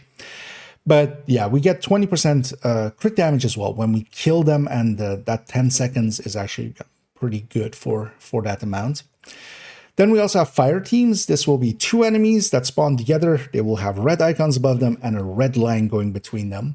These 2 linked enemies share a 20% damage resistance, and the 20% is actually pretty weak. The 40% is definitely felt, the 60% was definitely felt, the 20% is not a big difference. But when we kill them as well, what we get is actually a very strong 3% armor regen per second for 20 seconds. And yeah, this can be a really good healing mechanic for ourselves. And I find myself quite often, yeah, when a fire team spawns, kind of killing them first and then being extra aggressive, because 3% armor regen, that is effectively the same regen that we have from a memento. And then, of course, we can have it on top of a memento. But yeah, you do need to encounter this type of enemy, this duo of enemies, and then kill them. Another thing you can do is actually, if you damage both of them within 4 seconds, you break the link and then also trigger an 8-second vulnerability window. One thing that seems to be the case is when you break their link, yeah, you actually don't get this 3% armor regen on kill, which honestly is more of a prize that I tend to go for. Lastly, we have this jammer, and yeah, this means that it's slow when this enemy is around. Their icon actually doesn't show until either your companion targets them, or when you kill them, it will basically be revealed that they were a jammer by disrupt happening from them. These jammers have a yellow icon when your companion is targeting them. They will slow command link gain, so just how quickly we can get to that active, and also they disable the passive modifiers. As we discussed, the passive modifier, I especially use them to get either more command link or to get the longer duration. So it is actually useful to take care of them if you can spot them. One of the effects that they have as well is that intermittently, and especially when they kind of like spawn in, they will actually for a second kind of have a yellow circle going around them. So they can sometimes be spotted by that. It's very infrequent and just shows it for just a few frames and then it goes away. By spotting that, yeah, you can kind of take care of them and get your passive modifiers, especially for lengthening that duration. Yeah, it can be quite handy. Removing them, yeah, returns everything back to normal. And when we also kill them, we get 35% skill haste for 25 seconds. And that can actually be pretty useful for the skills that we get alongside of it, of course. And also they will trigger a 7-meter EMP blast when they die. Overall, none of these are per se too hard to deal with, especially Commander is one to watch out for. They'll be buffing their allies alongside of them. They themselves do, actually that 25% more damage is definitely felt, especially on things like tech tanks. Their damage reduction is no longer as big as it used to be. That 60% was maybe indeed a little bit too much damage resistance. At this 40%, they're very manageable. And when we kill them, we get our bonuses, some bonuses from them. That 20% crit damage, the 3% armor regen, and that skill haste, all are actually pretty nice.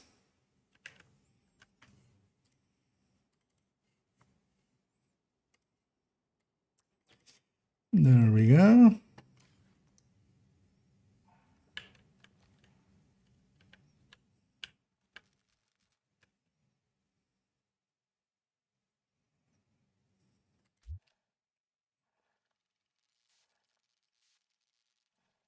It's not a long one, is it? You know what, let's just go with simple here. Oh yeah, let me actually go here. And yeah, for those maybe coming in, I'm recording, as you might have guessed, for a video about the modifier. The only tips on it. We've already done in the book. This is going to be the only tips on it. Yeah, let's go with that.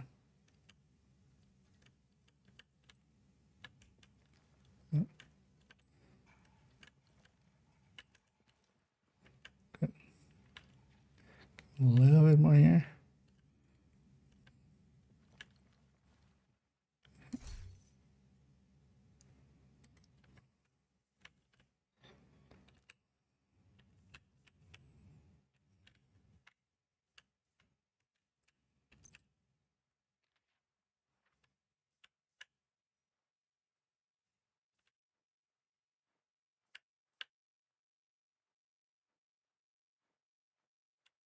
Yeah, let's go with that.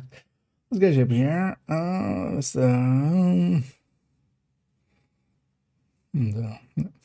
Although, well, just as a small correction, but just most people would rather know that, yeah, memento. As yeah, one of my pet peeves always with memento, but yeah, it's a memento with an E at the second one. It's 2 E's, 1 O, not 2 O's, 1 E. I need a great weight. The sand, I want to know what's the best way to use the NSA currency. I mean, well, reconstructed caches definitely in the long term. You would want to get some of the passives going, especially the armor on kill and the crit chance, and even the health on kill, actually. Early on, you kind of want to get those. You also want to get that fourth talent pick. That one's... although, yeah, I kind of need to... One of the things is, I need to actually get some pictures of some of those or like what the cost on some of them were. Eventually, you want to get all of those passives, especially if you're going to do a lot of it. But especially getting that fourth talent pick really helps quite a bit.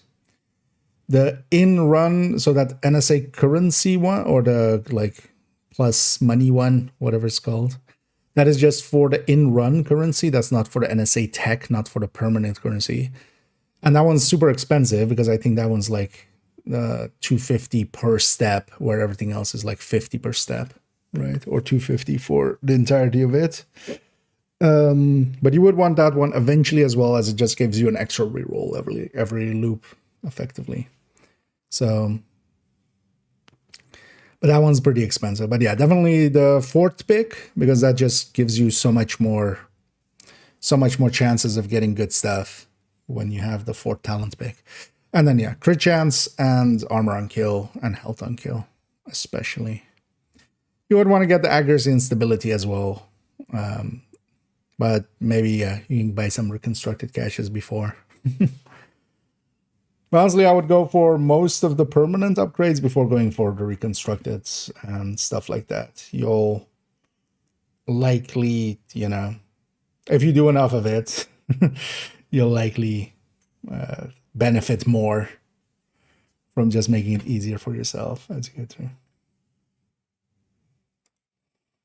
Mm. And also, I don't know if you've been around the last few days, but actually I'll link to the guides in general. I've been working on a descent guide, actually. So that'll take you to the guides folder. It's still in progress. It's still not finished. Definitely, it's still under construction, but you know, there's already a lot of stuff there. I will actually be jumping into writing a little bit more there. But yeah, I haven't actually touched on that yet in that guide, so no answer in there yet. I need to actually get screenshots of all of those bonuses at some point, but I need somebody else to actually do it. Because I no longer have them. The annoying thing is once you buy them, they go away. Anyway,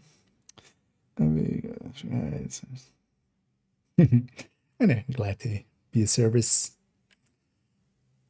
And also, yeah, I'm waiting for some of the better rotations. This slot is definitely, like, Gluttony is worse, I would definitely say, from just Nemesis run and Deep run perspective, but waiting for some of the good rotations. NV and Rat, especially, makes it a little easier to like spend some of those days there.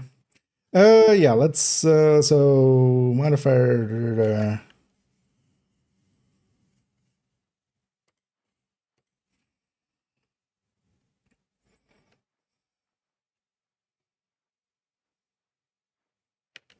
And that takes us quickly through this modifiers for this Year 7 Season 3. These command link ones are actually pretty powerful. Having that decoy there makes a difference, and they can be somewhat effective, but also quite often they are a chore to kind of carry around and drag around. At least they don't yell as much as they used to at us, but sometimes, yeah, they still get in our way. But I find myself still using them more than not, mostly just to use them as a decoy. If you actually target them onto enemies and such quite regularly and get those priority kill ones and the crossfire kill ones, and also send them into cover here and there just to get the reload, you can actually benefit quite a bit from having the companion out. But of course, getting that passive bonus by just putting them away but keeping the modifier active while you have recruited enough of them, that by itself, of course, is also pretty strong. 30% weapon damage is nothing. It's also not the biggest bonus, not as big as last season's ones, definitely. This season feels a lot more tame from our end, as yeah, definitely last season was very overpowered. This season, not so much, but still worth playing around with. If nothing else, the companion system is kind of novel, and I hope actually that this is the first time of many attempts at this, as I would love to see in the future, maybe after, you know, next season having not a companion system, them coming back a season later with maybe some, you know, hyena companions or something, and iterating on this and playing around with it and giving us trying to make it better and better as they go, because I can see a light at the end of the tunnel, but there's a lot of digging to do to get there, I feel. This system is enjoyable enough. It is at least different, and this season works out to be pretty powerful by itself, if nothing else, because we do have that decoy going in. And also all of the companions, as we didn't touch on actually, is that they can revive you, meaning that I can forgo running builds, I can forgo the Revive Hive, and then running builds that don't have it don't feel as painful. I've been finding myself running more turret drone builds and such just because of that, because if I get downed, at least I have basically an extra one up through the mechanic of this companion. Overall, well worth playing around with if you haven't yet, and yeah, well worth making... yeah, I'm getting rambly. I need to take it to an outro there. My brain was just kind of stuck in a loop there.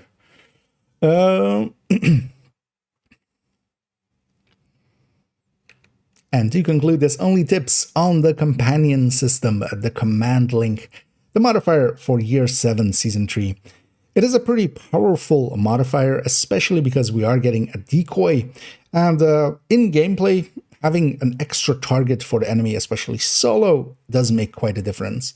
We didn't touch on it yet, but they can also revive you, and yeah, any of the archetypes can.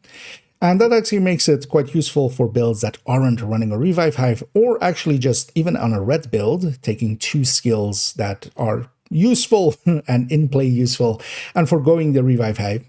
It can be somewhat trusted to have the companion revive us, as they try to do so pretty consistently. And also, unlike, for instance, the control point officers that try to sometimes revive us, they don't get staggered out of it as easily, or really at all. Because of that, they can be kind of trusted as a revive hive, and I've been enjoying using them like that. Especially if you use the system quite a bit, it is worthwhile to keep them out. If you target enemies, get that priority kill going. That rate of fire, for instance, from that for 15 seconds with that extra passive, that's actually pretty strong by itself. But if you find yourself not thinking about the companion, or not wanting to think about the companion, just putting them away and taking the passive bonuses by having recruited enough of them, that 30 weapon damage, for instance, and 30 skill efficiency is already pretty decent. We, of course, have to deal with the hostile modifiers, but then also when we kill the hostiles with modifiers, with their hostile modifiers on, we, of course, also even get bonuses from them. So it is actually a decently powerful season. Of course, in comparison to last season when we were super OP, yeah, it doesn't, of course, hold a candle to that. But it is definitely a useful modifier, and I've been enjoying actually playing around with the mechanic. As that is, of course, the idea behind this one is that we are getting a companion system in here. They are basically an extra skill, an extra drone effectively. But I can see, for instance, them working on this, and let's say maybe next season we just get a regular, let's say, modifier, and then a season after we get hyenas maybe as companions. And they can then reiterate on the system, keep playing around with it and make it better. As I definitely feel there is some light at this end of this tunnel, but there is a lot of digging to get all the way through it and get a functional tunnel out of it. But I do hope they do so, as I feel it is actually a decent addition to the game mechanics. Having that companion there does make a difference, but also sometimes, yeah, they do get in the way, and I totally understand people not enjoying the system. Overall, though, I find myself actually trying to make use of it, trying to get the most out of it, especially by targeting them onto enemies, by making them go into cover, and especially, for instance, with Pestilence, getting that 40% reload speed by just sending this guy into cover is pretty nice, and we can make it so much easier to reload that. Overall, well recommended to at least play around with the system. If you haven't yet, definitely go and get those passives from the main modifier there by recruiting enough of them, and then play around with having them out or not. So yeah, that brings us to the end of this video. If you did enjoy it, please do any and all of the algorithm things down below. It does help out, so I'll do that little bit of chilling here. And I hope to catch you in the future. And as always, have a good night. And yeah, that's for the video, for those being here live. That's just the outro for there. Yeah, that all looks good. This only tips on the companion system. Yeah. Was combined duration 28. Yep. That sounds like IKEA. Oh, I should have, we sprinkled that throughout. I should have again actually gone like, hey, in that look somewhere over there. Yeah, let's go and play around a little bit more. So actually take this character back to base. Let me catch up here for a second. All of the ninja backpack.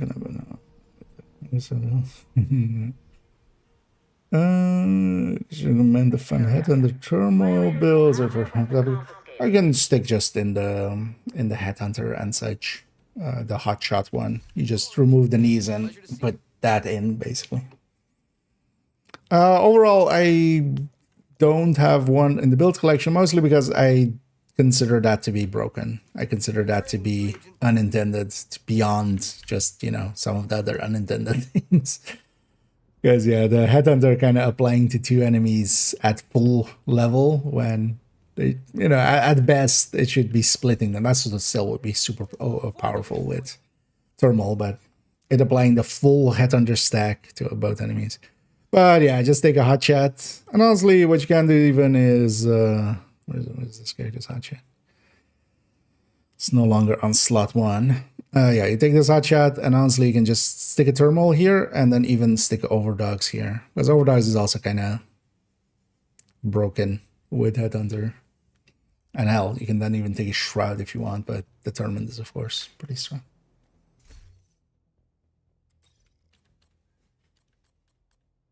But yeah, I consider it a little bit too far broken. And I wish they would kind of, because they fixed the double dipping on glass and stuff, but they never did the other side. Yeah, let's actually go back to putting this character into that RDA uniform. Although that's this, and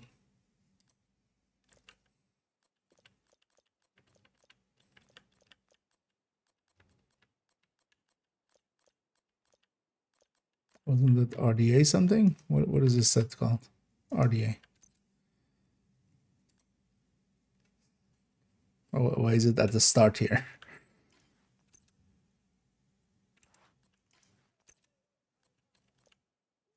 I thought maybe it's because, maybe it is because it was exclamation pointed. Actually.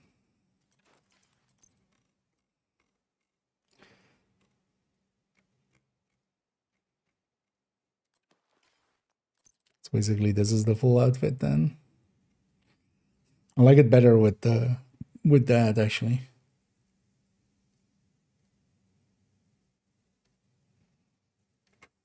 Wait, is it here as well?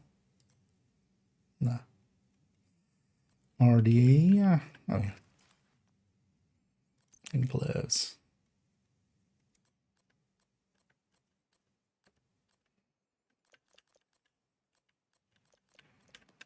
Yeah. So that's the outfit from the thing. But you know what? Let me take a quick bio break because I kind of need one. And then I'll be back, and then we'll go do some stuff. I'll be right back.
There we go. Needed that. Yeah. Okay. Washed my face a little bit quickly as well, just to wake me up a little bit more. Yeah. Let's have a look at this. Anything special about it? Not really, right? Just likely movie accurate or video game accurate. That game is also made actually in Snowdrop, right? So they can just directly port stuff over. It's interesting that doesn't have a backpack or anything.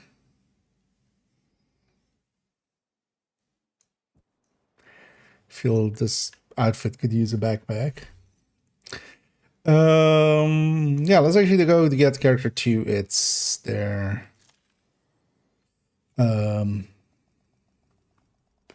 things and stuff. Get them caught up on the project. Can I ask about blueprints? No. You're forbidden. Of course. 24 left, 15 are available, but I seem to have 10 left to unlock, which is Safe area entered. things social plans, duck, but I don't know. Not sure if you're familiar with the. Actually, it's this, right? Let me see what the command is. I should have done it on this side. Yeah, I'll pop up a link in a second. Because that's likely your best source to cross-reference with if you haven't yet. That's Doug's blueprint guide. So this kind of lists everything, so you can kind of cross-reference with this. I think, yeah, things like 612 and stuff are... Although it doesn't list anything per se special about them. But it might then be more Ds.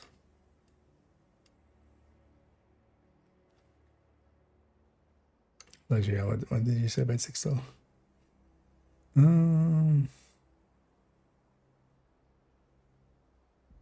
Okay.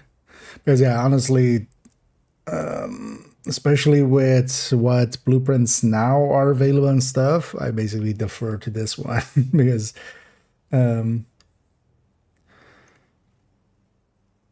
but yeah, if you're no longer getting any blueprints from, you know, the normal sources, then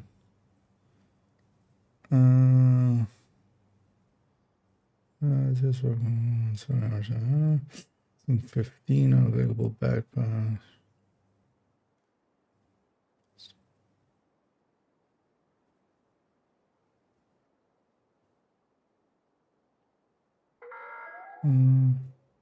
Please do not run outside the safe area. Sudden movements may be misconstrued as a hostile act. Because in general as well, there's going to be 4 missing.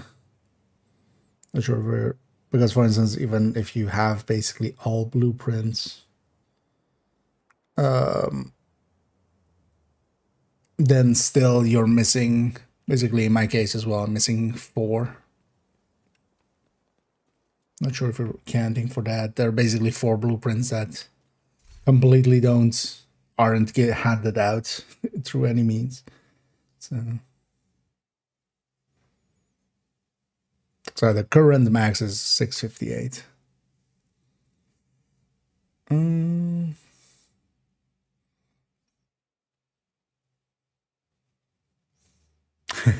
Also, yeah, it's weird seeing it written out as a year 4 season 11.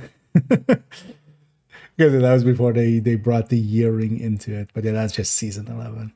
Yeah, because that might get confusing actually for although most people will be able to like kind of recognize it. Yeah, those align with this, right? Yeah, and then that.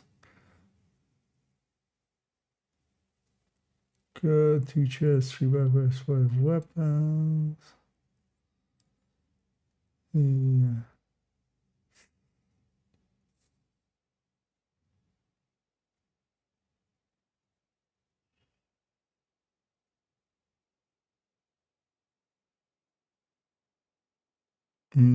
Yeah, but this is beyond even the missing one. So this is not me missing, having missed out on seasonal stuff or something. This is just these 4 are just not available through any source. They are still listed in here because yeah, one assault rifle. Because I think you have kind of similar, what was it? You have 2 assault rifles, so you're still missing something there.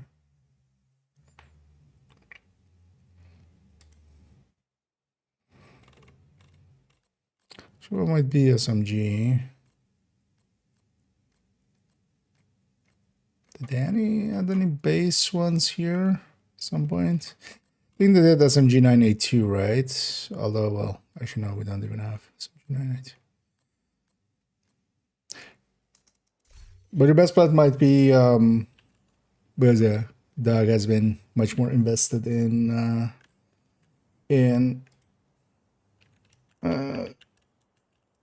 keeping track of those kind of things and such. Because also in my case, like, I had a newer character a few seasons ago, but that's also a few seasons ago. So, but you could try asking. I'll link to the Discord there. You could try asking in there in the help desk and asking, or even like at dog, doing it at dognets, and seeing if they can tell you more.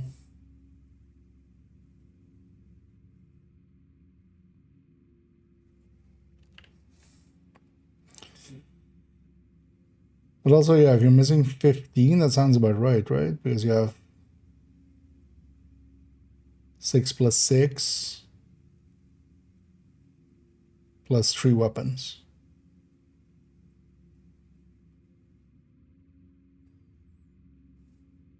And then even Umber backpack, so that would be 16 actually. Or, oh no, you have one of the weapons. Okay, so they're done 15.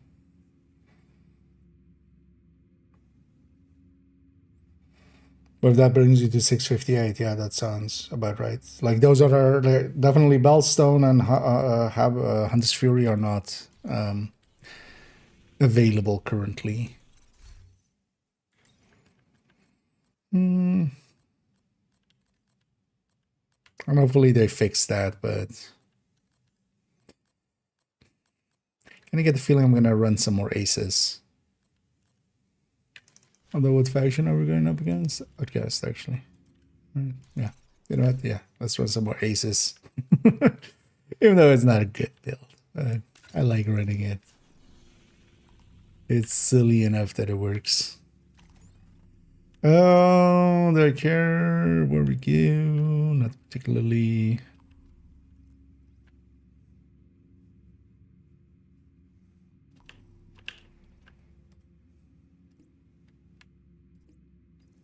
Let's go for Sleeping Jay.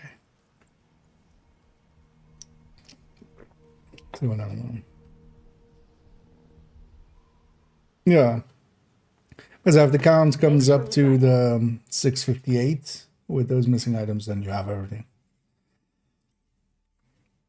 But yeah, you would just need to, well, at least everything that you can get right now.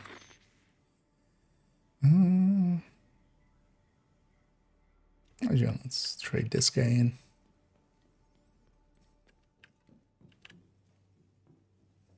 I hate guard duty.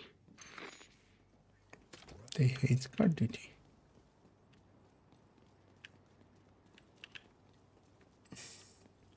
Now we know.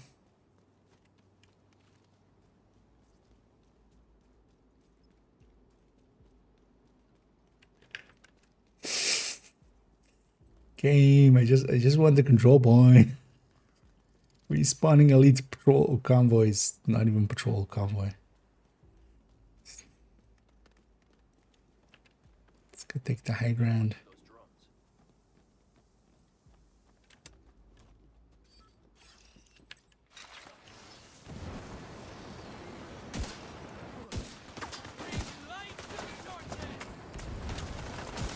Bring dark to the lightness.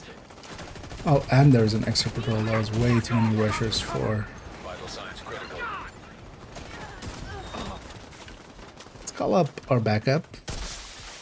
Reinforcements incoming. I'm likely to not survive this. There's quite a lot here. Serious trauma detected.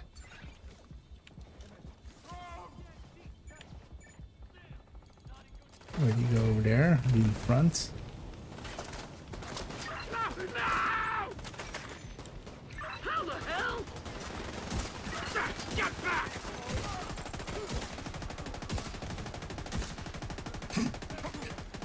Kind of cold aim.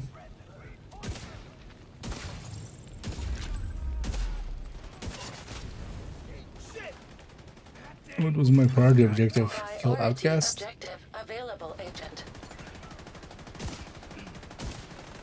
Oh, do an activity in West End, I think. So there was even, it wasn't just even an elite convoy. It was also just a patrol coming out. I'll smash it! Come here then! It's actually not the greatest spot I picked. Could have picked somewhere where I had tall cover.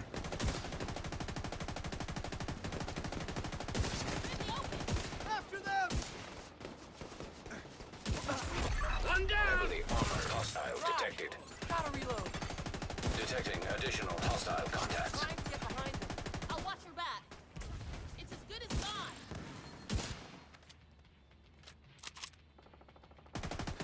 And this setup is more about just trying to not per se hit head after head, but we just put out somewhat continuous fire and try to get as many of them to be heads. Incoming hostiles detected. There's a running focus here. Oh, that hurt! Detecting additional hostile contacts. I need a new place for this rig! You know, running into defense on this as well. I agree with that lady. Let's get out of there. What the? Got him! Reloading here. See 2 items there, so that's likely the elite convoy.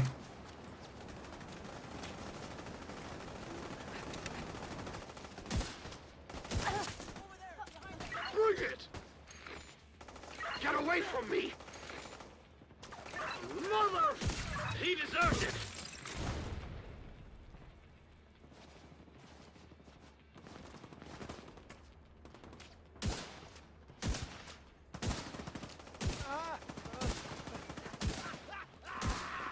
Come back! No way! Good thing that was a crit. One of the nice things with this is at least I don't care about hitting weak points. I can actually shoot them without feeling bad afterwards.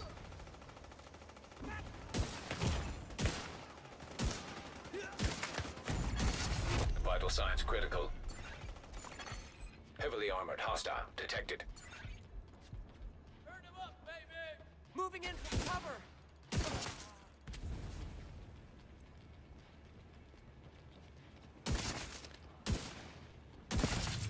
And like the trying to snapshot some heads. Bastard deserved it! Thanks. Demo run. Rouges, yeah. So as you see how well this does against Rouges. No. I'm not following that Agent news that much. detected. Who was that? Or was that the Give you cover! guy in charge of Moving in for cover. the Div 3 team?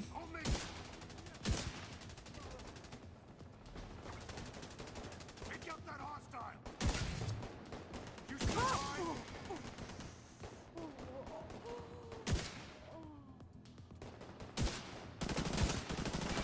What the hell?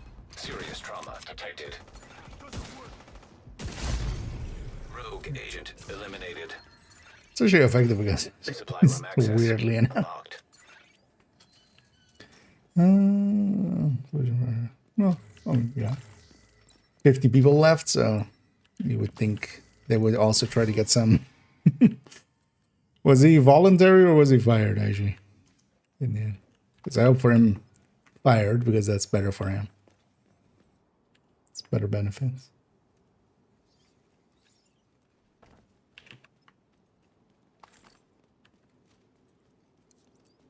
But yeah,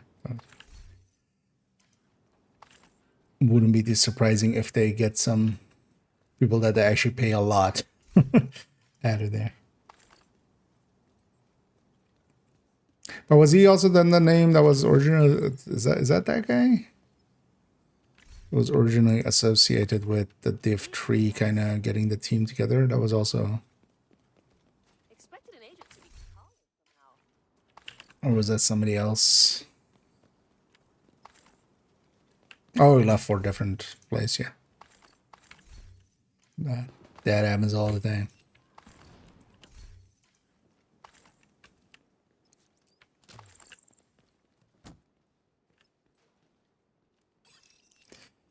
God damn it. Get out of the doorway.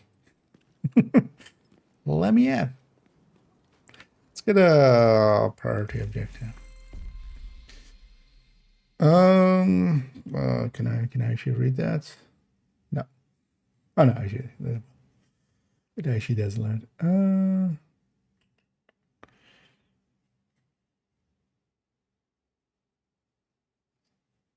Why don't they have his name in the main body of it?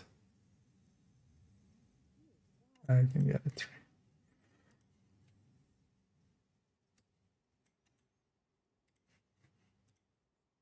I mean, yeah, they just fired 50 people, so not too surprising.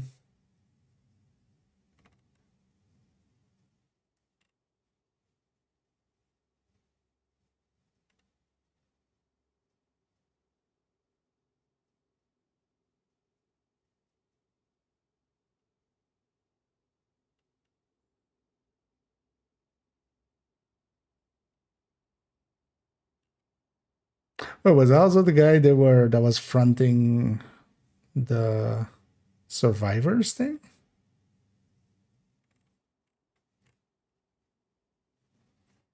Kind of looks like that guy, right?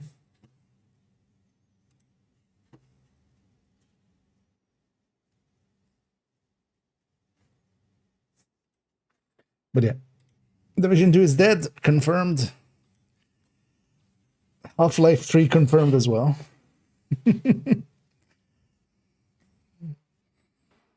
Oh yeah, if you try to link, the linking isn't allowed in general. Because it likely ate the link. Because as you can imagine, it gets abused sometimes anyway. So we do capital, we'll get some rewards. Yeah, what was I still on? This thing. I hope nothing comes along. Well, not too surprising, there is some high profile. Something high profile in the mix.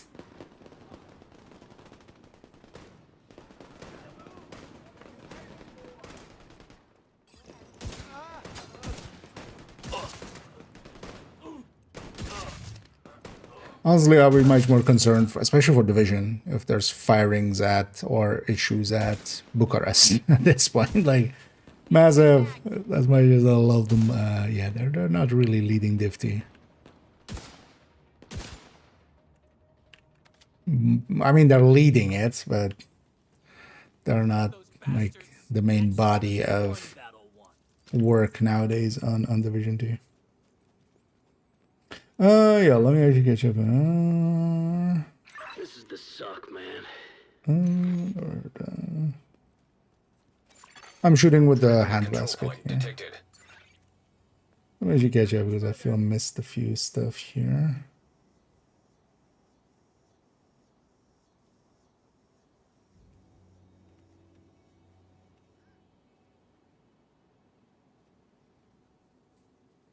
I can already need. Division is dead. Long live Division. Over a bit, can get quick step for each of my characters. There are still ways, but you need people that have the bounty. which I do, for instance, here, but I don't know if you're on PC. But if you have people that still have the bounty, they can, for instance, start the bounty. This bounty still gives the event cache. The event cache has a chance of having quick step in it. Also, recently they did an winter event, and likely by the end of season event, whatever it becomes in the end, there'll likely be a way to get quick step and Lexingtons and stuff like that, I would expect.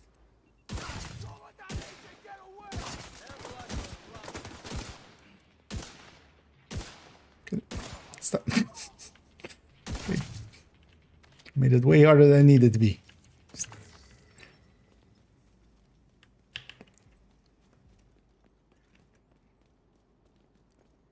And it's kind of a silly setup. Although this, all this really is, because this could be high end even, would likely perform better. But we're mostly using focus and then with a weapon, or well, with the hand basket. And I kind of like that combination quite a lot, trying to keep focus up. And then but here we're doing it with aces, which is not, at least it kind of aligns with this. But I wouldn't per se call this, it's not in the recommended build list, for instance. But I enjoy it here and there. One thing I like is especially that we can still shoot weak points. So, but then for heavies and stuff, this thing sucks.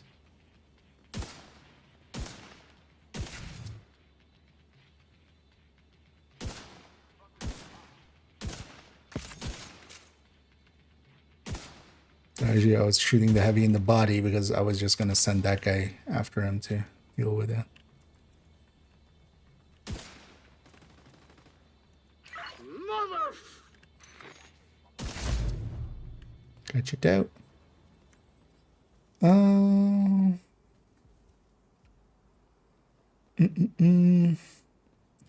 the sound, yeah. Oh, yeah, like a show. It's great welcome. Yeah, that's the guy right from the, was gonna lead the charge on Div 3. So hopefully somebody else is now leading that charge.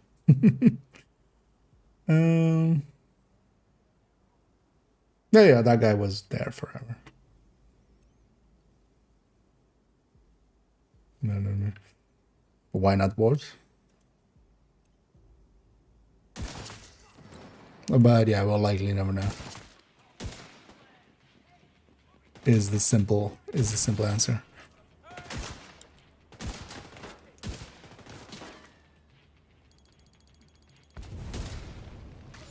Damn, you see that shot?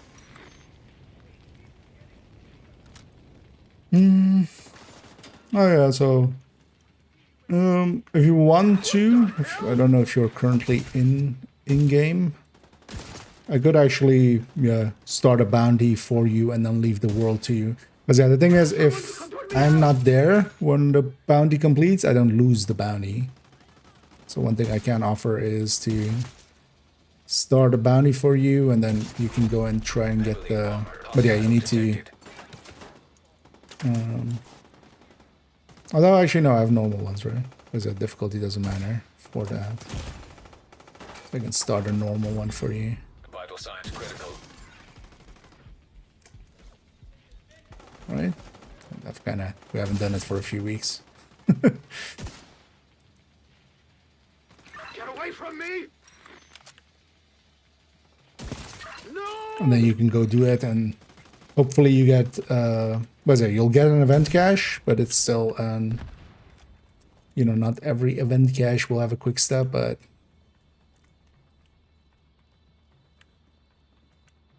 no. I don't think Mazzo's doing too bad for itself. I think there's still 700 large. Like, there are Steelios faring a lot worse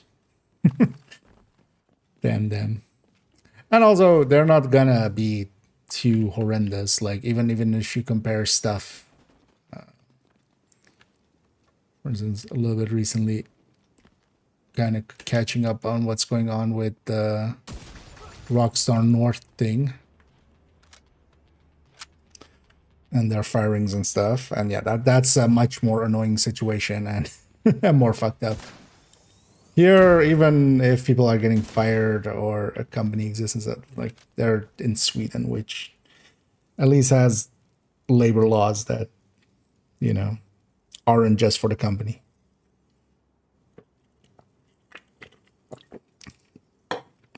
The level of horrible that it can get at like their studios is a lot less than the horribleness that can happen in American studios or Chinese ones.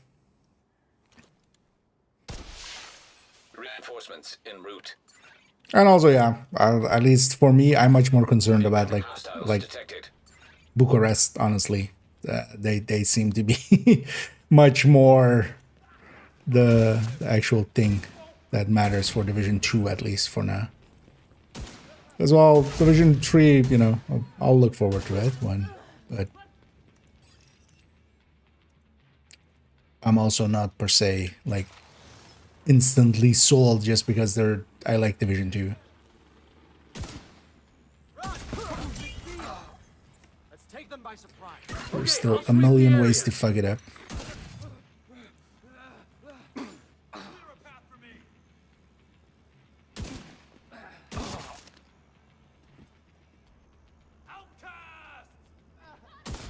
Agent, downtown east is under attack. I'm ready for this. Heavily armored hostile detected.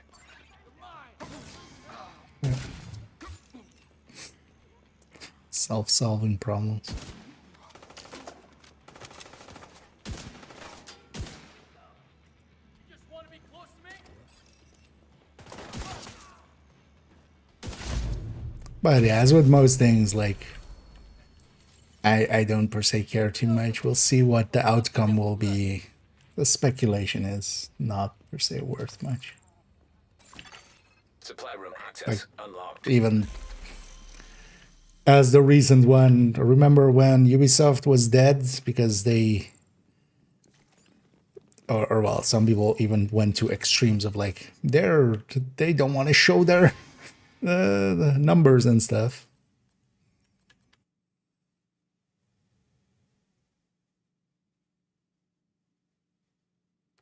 Using a golem mask there. This could be a beautification item, although it would just be one stat, and that's not per se worth it. I'm using on that region a golem mask.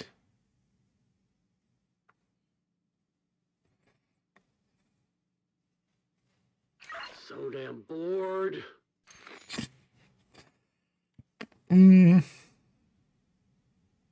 That's not worth it, right? It's also gonna cost way too much.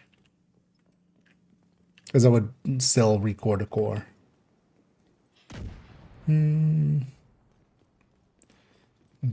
Sure. Oh yeah. Also, like, yeah. No person is irreplaceable. Sometimes not replaceable by one person, but yeah, no human being is completely irreplaceable. Let's go get this as well as we go after some hyenas.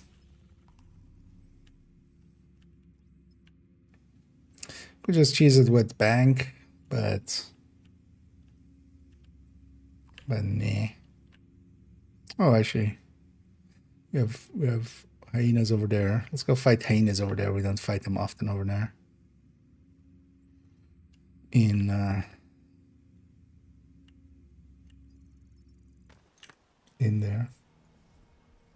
They're going. Oh yeah, that's all. Well, not triple, no. But yeah. that's what I was looking at. I already have that style of build. But yeah, PFE style here with 2-piece. Well, I was looking at this mask of like, do I want to replace it just to get one optimization less here? Yeah.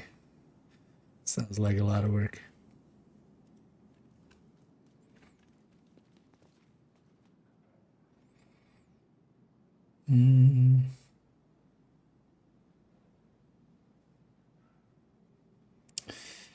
I mean, he's gonna be executive producer on most of these projects. Keep in mind that executive producer is also like one of those roles, you know, there's multiple of them. So, yeah. But he was also the face of Survivors, right? Which is kind of odd. But that's kind of... But also, I mean, yeah, if he's been there for that long. I can even imagine from being somewhere for that long where you go like, hey, I want something new just to do something new.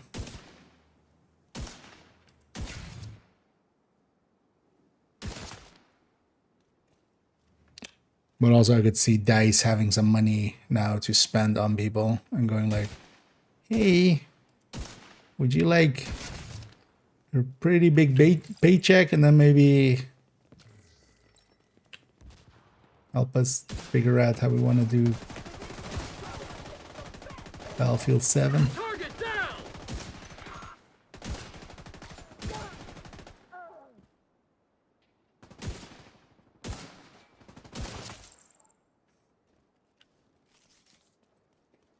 This thing is a silly build, but actually I kind of enjoy the playstyle of it. Just trying to just snipe.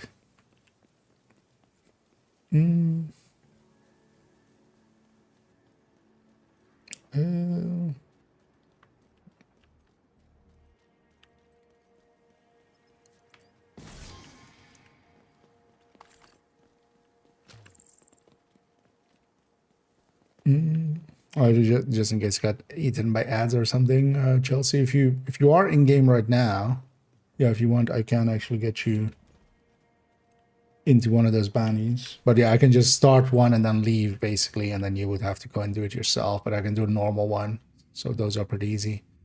You'll get an event cache at the end, which has a chance of having it, but I could pop a few for you if you need to. But then, yeah, if I'm not there, it doesn't complete, so that's the reason. Another agent is now in your group. Or is that you?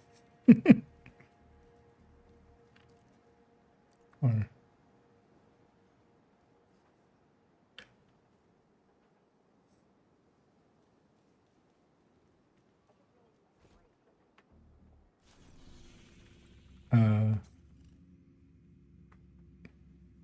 is that you in game, Chelsea? Because I can start it and then I would just leave. But yeah, they always go over there, so you can go and do them over there. But then I'll leave the world to you because I don't want to lose my bandy there. But yeah, you can get them from there.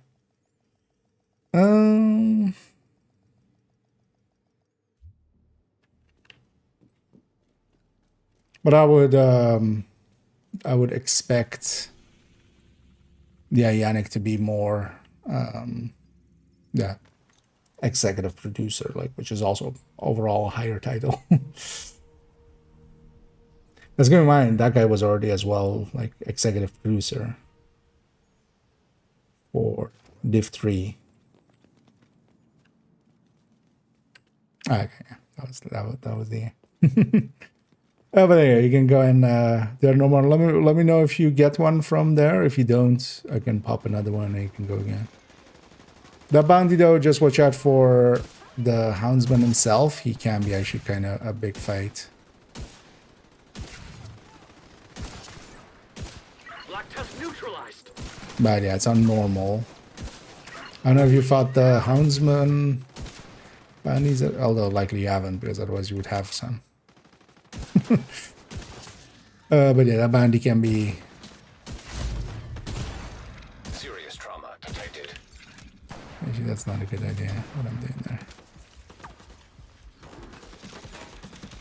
How about you fight him? Medic? No medic.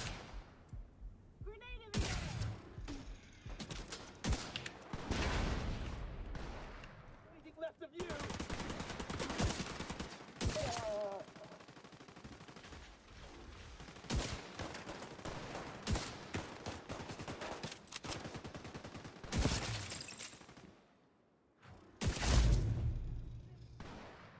It's interesting how it sometimes gives a white damage even though I'm getting headshot damage.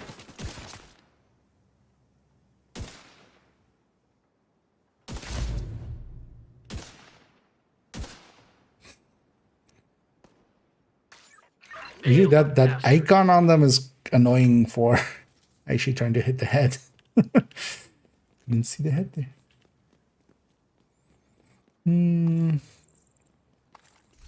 Ganagazi. Actually, for that one, at least overall, I would say the master is easier, except for the 4 hunters. But that's quite at the start. But I was just matchmaking for it. Roosevelt's pretty easy. As a legendary. As far as legendaries go.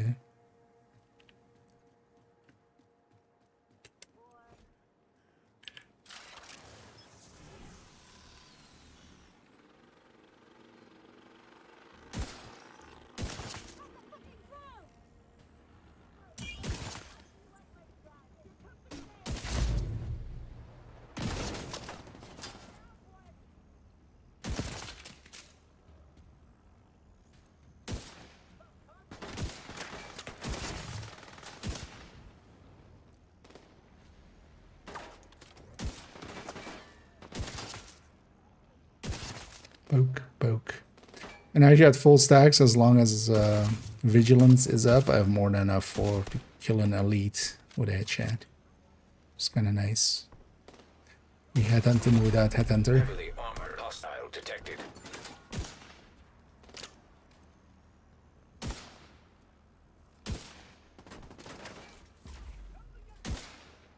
Well, at this range as well. I'm running Ranger, of course. Oh, hi.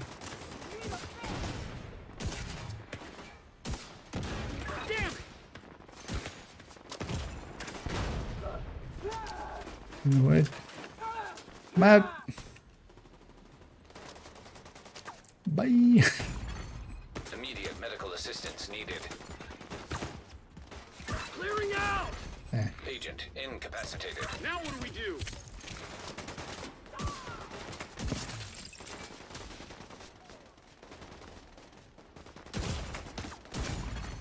Serious trauma detected. It's in the last wave there as well.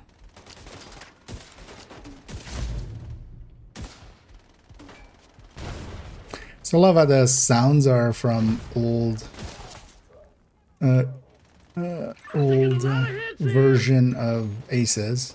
Because nowadays when it does that like sound, like the big sound of boom, that's actually the worst buff you can get. That means you got Aces and 8, which is only 2 card flipped. But that makes the biggest sound because that was in the past the damage buff from Aces being triggered. So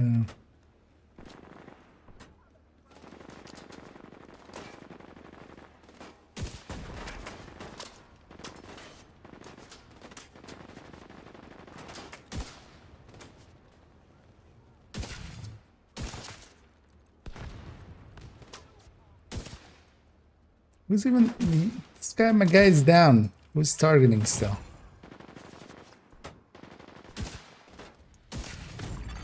I actually need to watch out. My guy is down. That guy will still come and get me. But I won't go get my guy.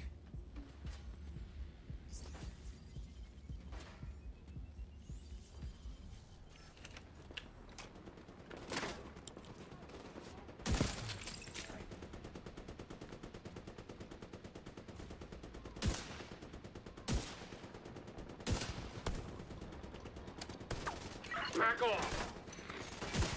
Now what do we do? Kill everyone. Same thing we do every night, engineer. Try and kill everyone.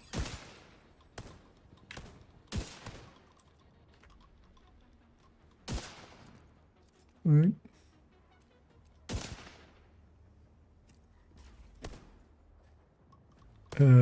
What even?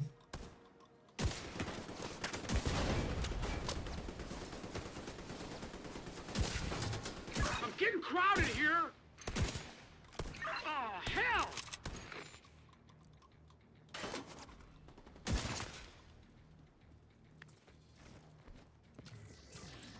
Everybody happy now? No? Still one unhappy person?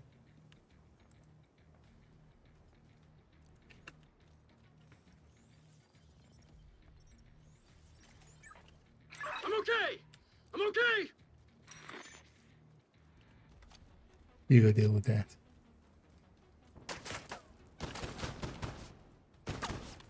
I deal with it myself.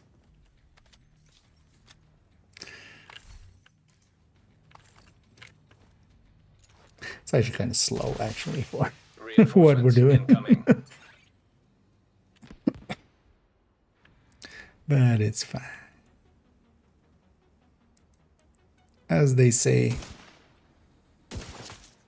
slow and steady usually doesn't win the race, but still fun sometimes.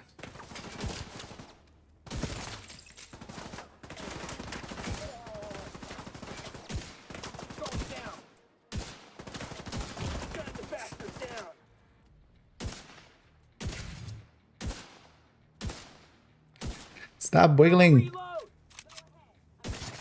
There.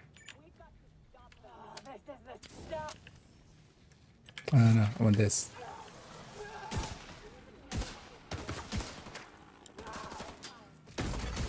Serious trauma detected.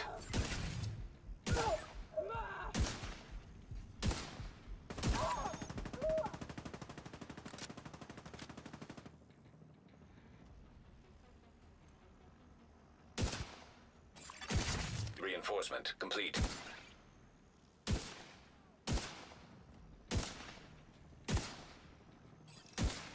These are the wriggliest head ever. Actually, hyenas generally are kind of Heavily armored hostile. extra annoying.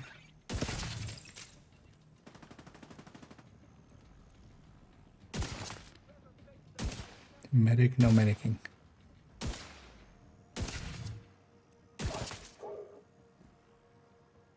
It is kind of satisfying to just pop some heads.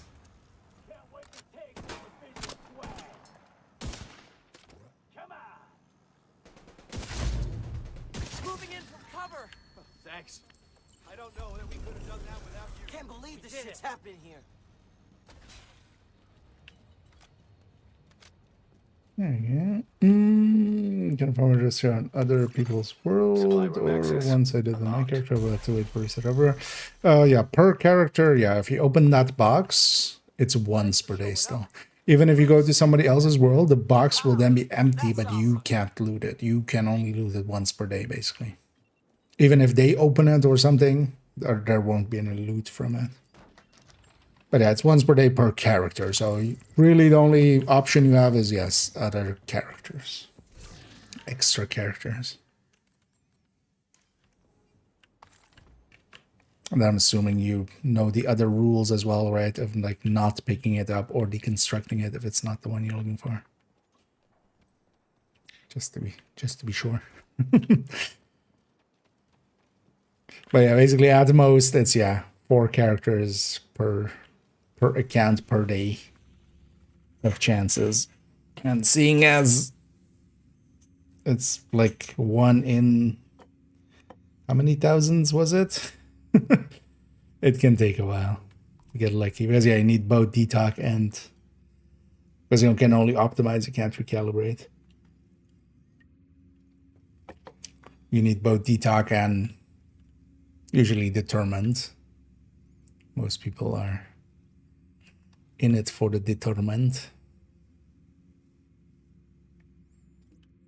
Let's go for that one.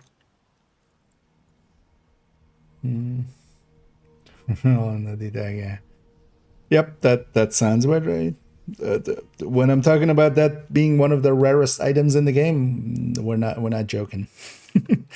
Part of it is also because of that, because maximally you have 4 per day, and that's if you have no hardcores and stuff.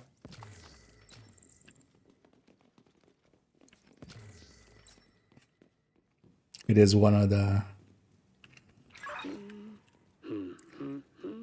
But yeah, if you're enjoying it, keep at it. But also, yeah, if you're not enjoying it, like, don't be aware of that. It's not like it's one of the harder ones, definitely. But that's also, you know, it'll feel good if you get it then.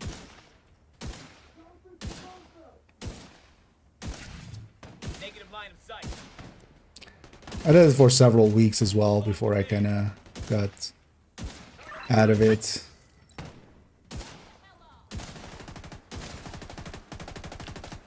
Although likely if I were to do it now, I'd just do it on normal. Shit! I'm out! Because I was doing it on heroic mostly just to kind of keep it engaging for myself, but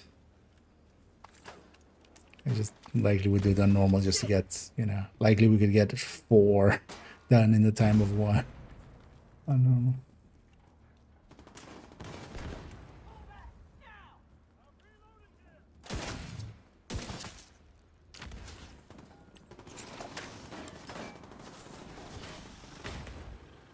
Yep. My face is on fire. No!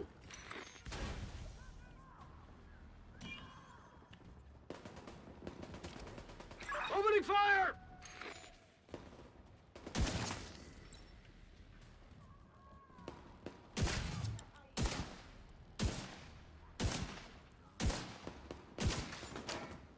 Yeah, down in there. What? Let's go be over here.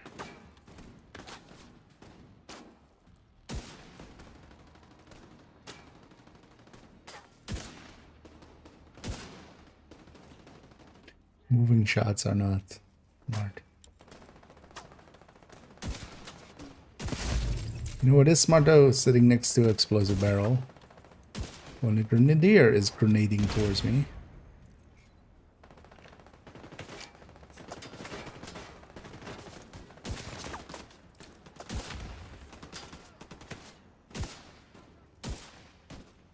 Suck on this! I like that. That was a headshot, but that was white damage for some reason.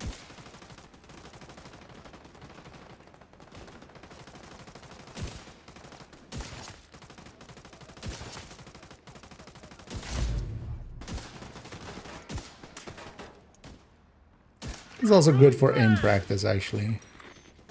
I say while I'm missing 7 in a row. Target down! Hostile detected.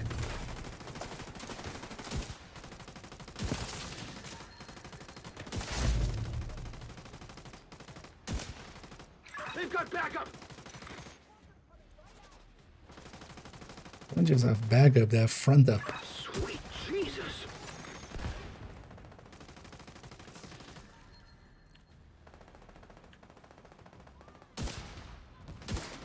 Yeah.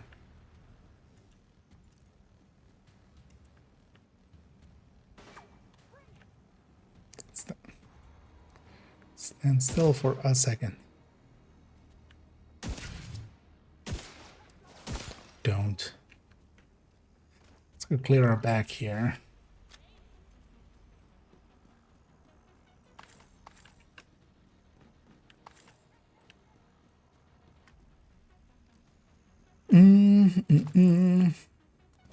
You wiped. Well, it's not how many times you wipe, it's how many times you get back in the fight.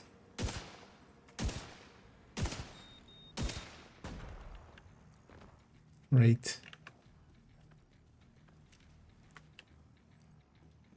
It's time to get back on the horse and yeehaw.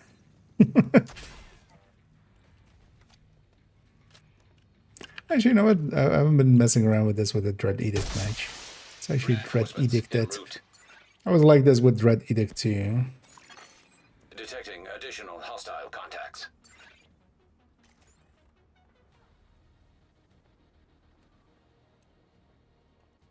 Completely misidentified where they were coming from.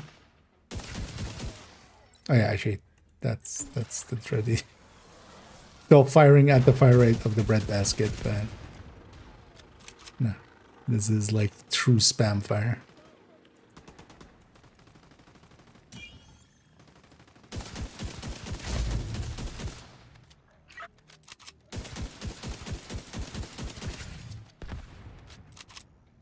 I barely remember what the breadbasket even did. Refills the mag on kill, I remember that.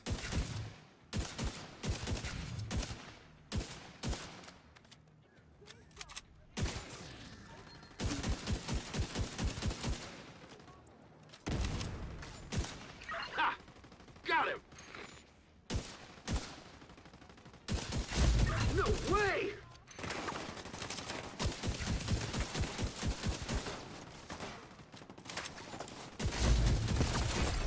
Heavily armored hostile detected.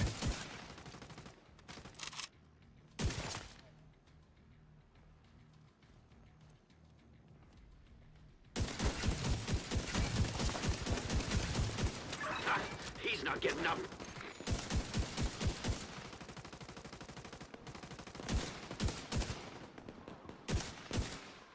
Yeah, definitely breadbaskets makes this a lot more usable, I feel, just because I can't really fire that. Well, that might be with like smart cover or something. We could kind of fire it at RPM and land a lot of it, See but that shot?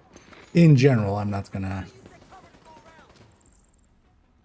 be hitting RPM and hitting the shots consistently. You wanna do this? Fine. Yeah, what else did you do? Yeah, the damage component, I remember.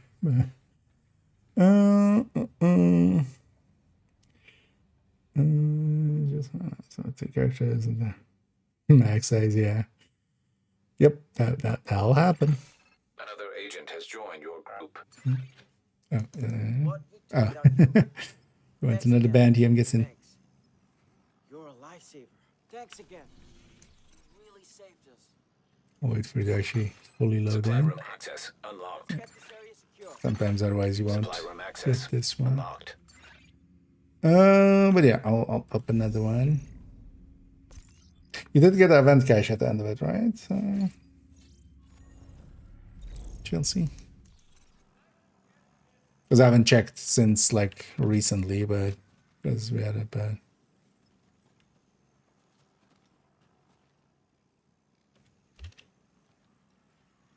okay, but you didn't, or did you also get a pistol already? I mean, I'll still leave the world to you. Wait, did I pop a heroic one or a normal one? Let me actually double check. No. Because yeah, I don't need difficulty on it. But yeah, I'll leave you to it again. You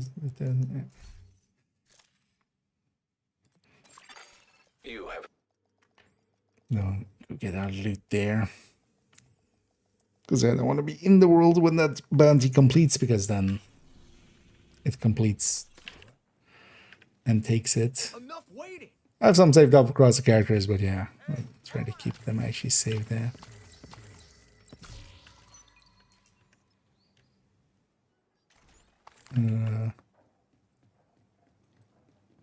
Oh, because I left that other one. Interesting that that was all purples. Oh, we're caught up, right? Yeah, with this character, we're caught up to. You know what, let's take it back to base. Let's maybe work a little bit on this, on the chant guide. There's definitely some obvious things I can write. I'll catch up here. Oh, a minute. I mean, that's usually how it goes. It's just, it cascades suddenly. The man, really? I feel Roosevelt is overall pretty simple. Like DOA definitely is easier overall, mostly because a lot of people know it. Glad we got that settled. Roosevelt, except for the boss fight, isn't anything special, I feel. Although yeah, it kind of depends on the team as well, because yeah, you can definitely, it's a little bit more open, so people can get spread out and get murdered one by one by everybody fighting just one-on-ones instead of fighting as a team. Your business is appreciated.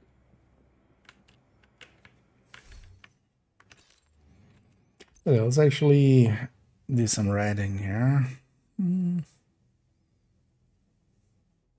So, if you have a team, actually, likely the master is easier overall, I would say. You can always do that too. That counts for the weekly. So last time on writing this guide, we made this whole thing, which I'm happy with how it turned out. Basically a whole, these are all the skills in here, but yeah, we haven't really written anything about skills yet. And then also, yeah, Nemesis skills. So let's start.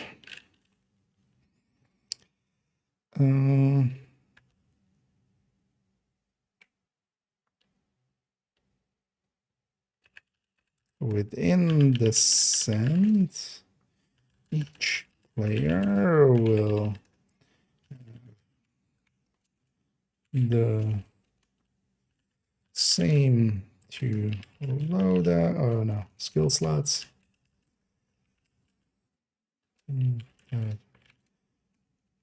We normally would have.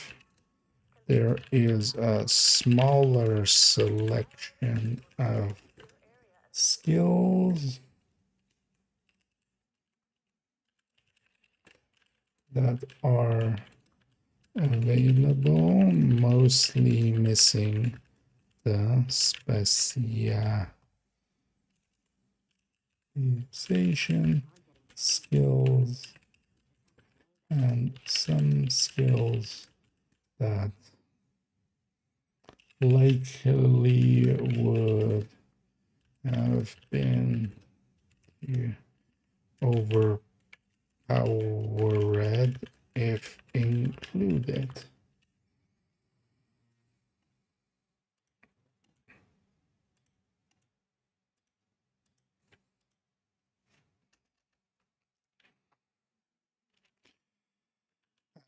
The start of, actually with weapons we've already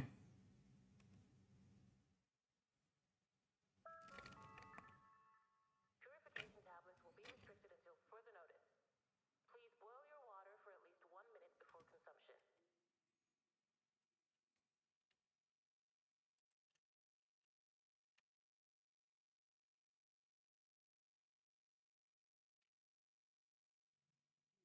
actually we should have this same kind of repeating here. So usually we can go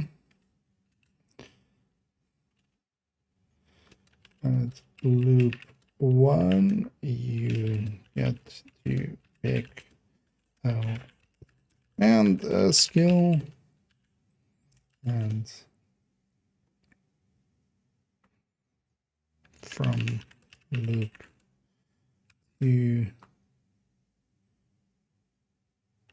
onwards, you pick either a skill or a weapon.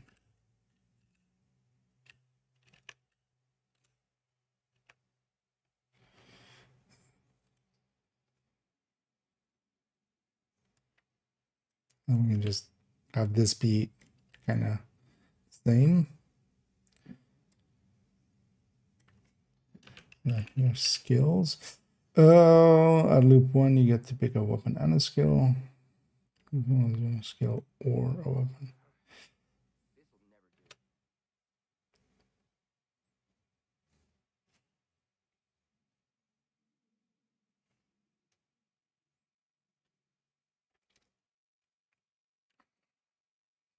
Yeah.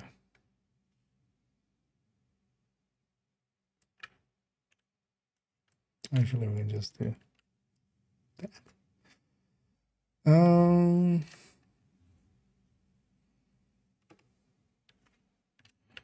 The skills available are listed below together with how they fare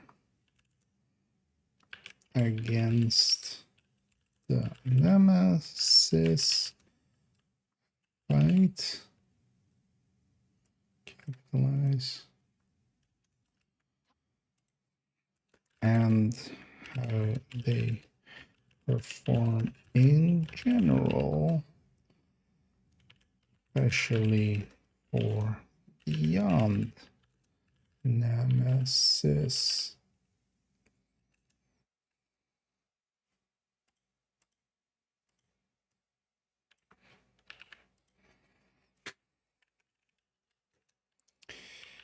There is that distinction as the nemesis will copy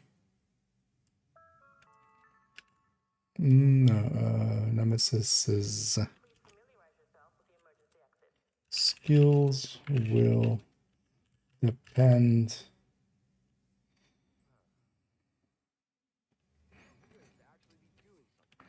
on what each player picks,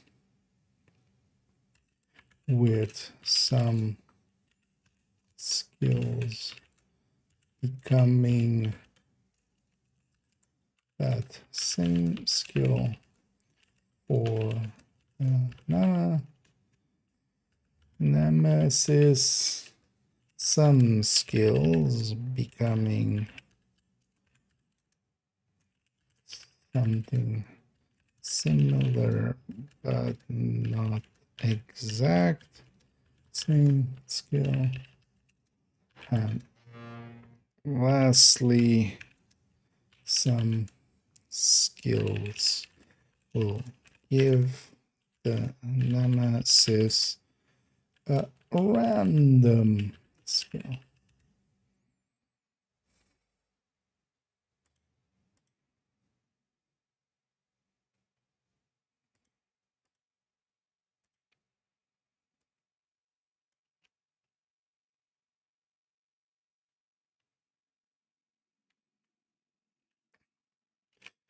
In general, it is advisable to pick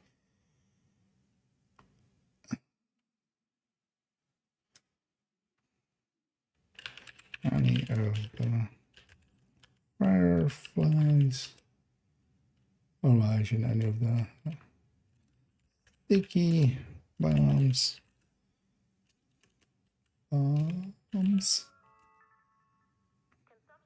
fireflies, or the fire or from camp. Of those,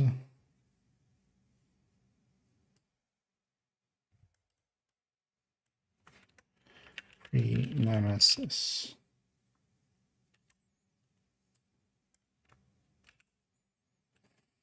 Of those, foam and blinder firefly are very useful against the nemesis.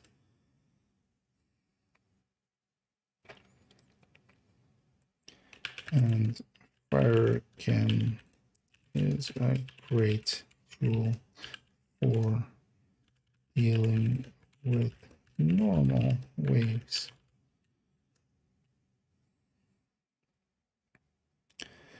But all these turn into either non-deadly skills for the nemesis or are easily avoidable.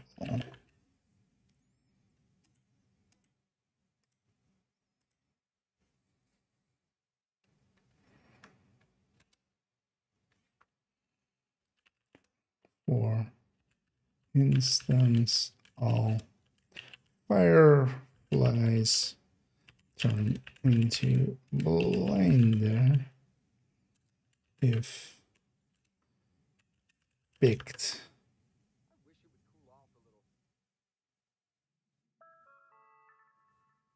Physical and verbal violence inside the perimeter will not be tolerated. Violators risk permanent expulsion from the secure area.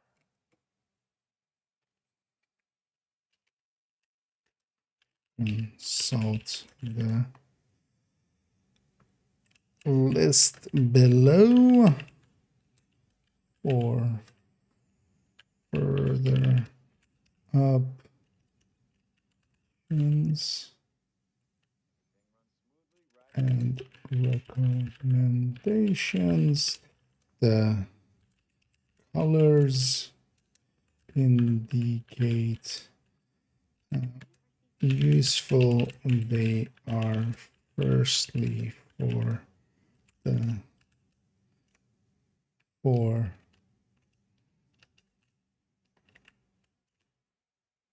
nemesis / pre-nema,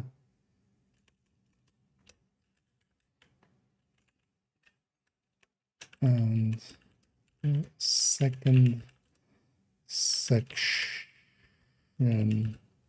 about in general or beyond nemesis. As once you have fought the nemesis, you will not encounter them again, meaning you can pick whatever.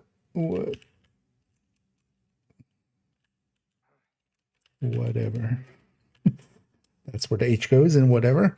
Pick whatever skills you wish.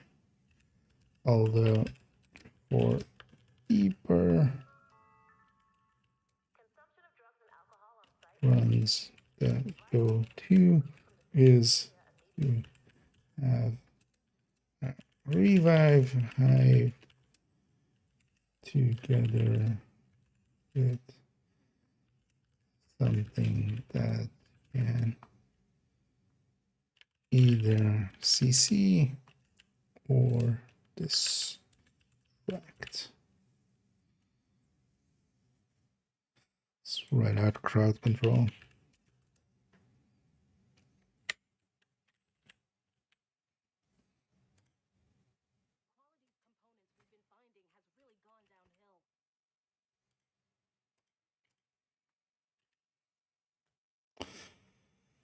The section needs some rewriting, but rewriting will leave for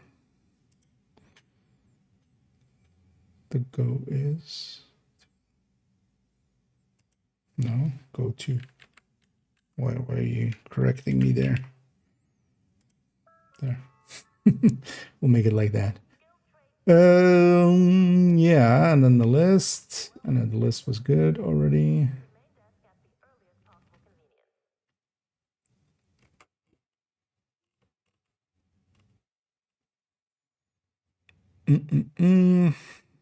Yeah, let's write this as well. And now we go. Shoot the shit. Shit the shoot. What is this? Okay. That's okay. Yeah, sorry. By the way, I'm not paying attention to Discord too much usually. I do have it open usually, but I don't see it that often. Was that earlier or was that nowish? Oh, that's way early.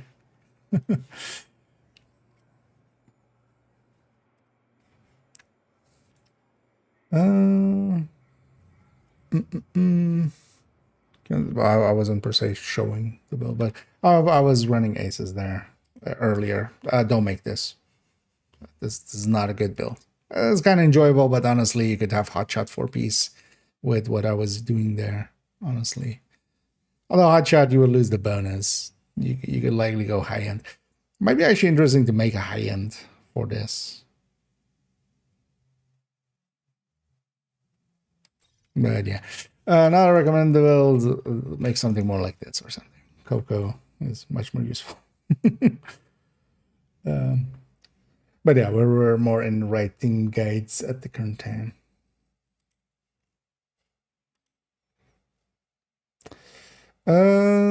Yeah, so start of the loop shop.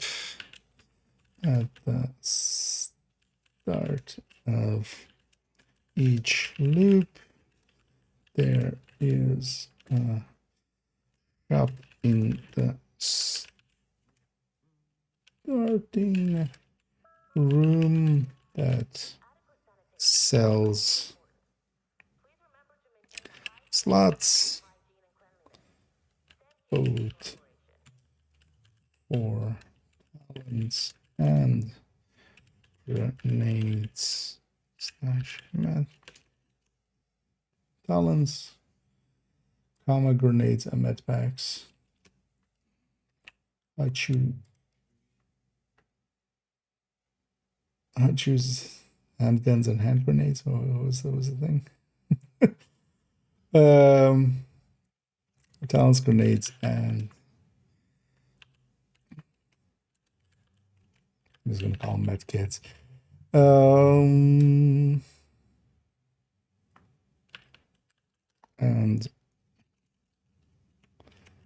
med kits.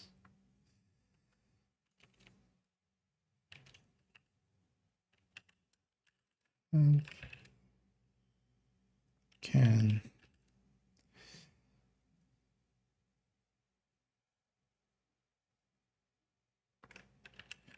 buy upgrades to your ammo amount and unlock the fourth big slot for skills and weapons.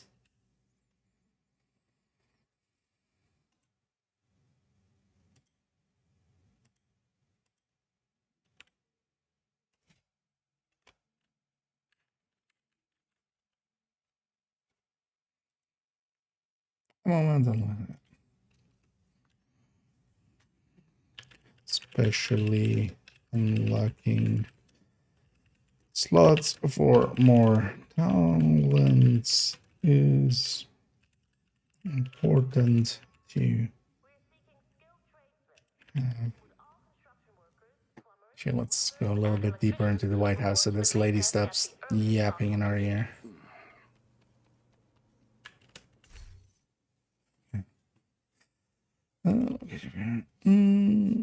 Translation, you look for envy and wrath. Envy especially. Envy is like one of the more powerful ones. Some people like slots for deep runs. I can see the power, but that's only really for deep runs, and especially 4-man. You kind of need it. 4-man deep runs. But overall, envy is the most powerful, especially because it has a lot of good reds and yellows. And then wrath is kind of fine as well, especially if you're not going too deep. But wrath loses out to envy post 30 especially. To have and is what I go for first, depending on rotation. The red slots and maybe a few yellows early.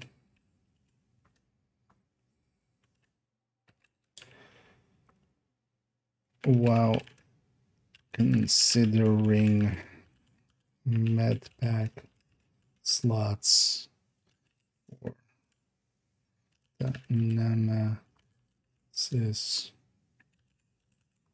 fight and some ammo. Generally, I do not pick the. Let's make this capitalized already. Generally, I do not pick the extra weapon, extra skill choice until we have most slots, and the grenade option can be avoided all the way till last.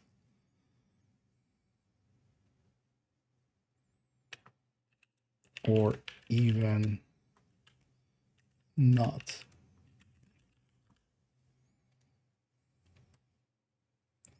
The last, if we go deeper,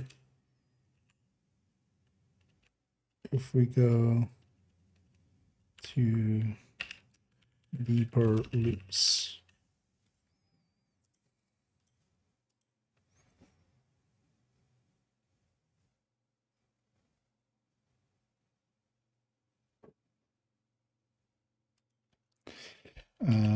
This is paid for with the descent run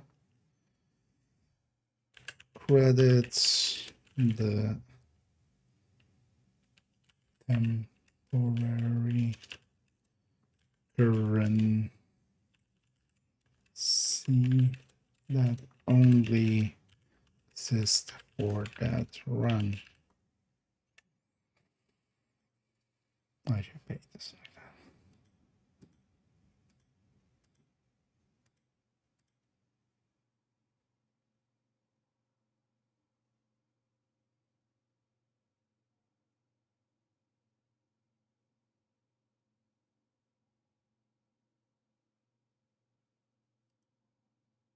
That's about it, right? And also want to say about the start of loop shop, not per se.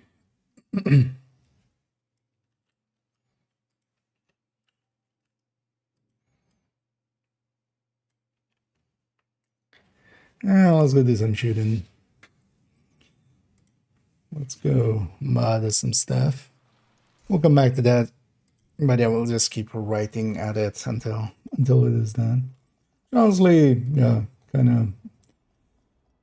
This section is gonna take some while to write because we're gonna kind of discuss the flow of a run, and then also for permanent unlocks, I still need to find somebody to provide me with screenshots. Let's get the character tree actually.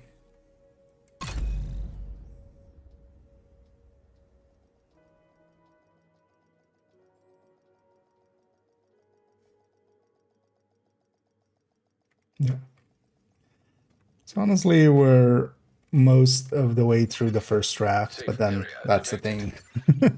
Once the first draft is in, it basically takes a bunch of time to kind of go through it again and kind of refine and stuff. But it's looking better and better and better. So let me already actually quickly check here a thing, or later on we go in.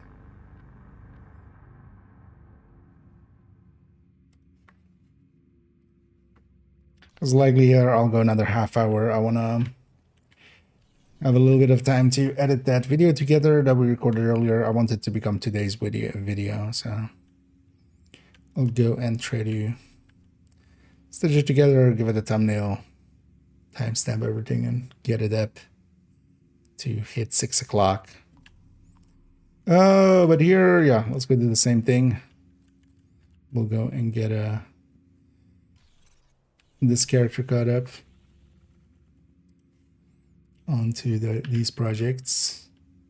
So I need some hyenas. Wait, is this character on day 1? Wasn't hyenas?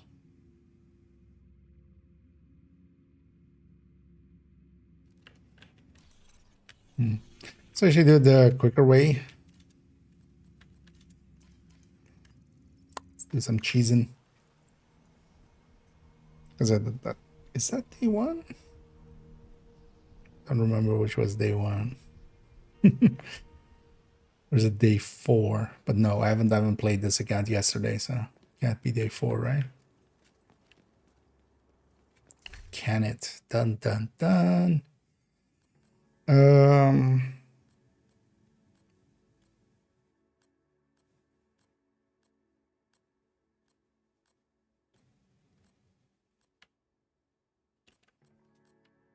think I want to specifically run. Not particularly. Just run Striker Dick Tank. Briefly gonna check if Snitch Boy is here for next Urbani in this zone. Nope. They don't want to spawn.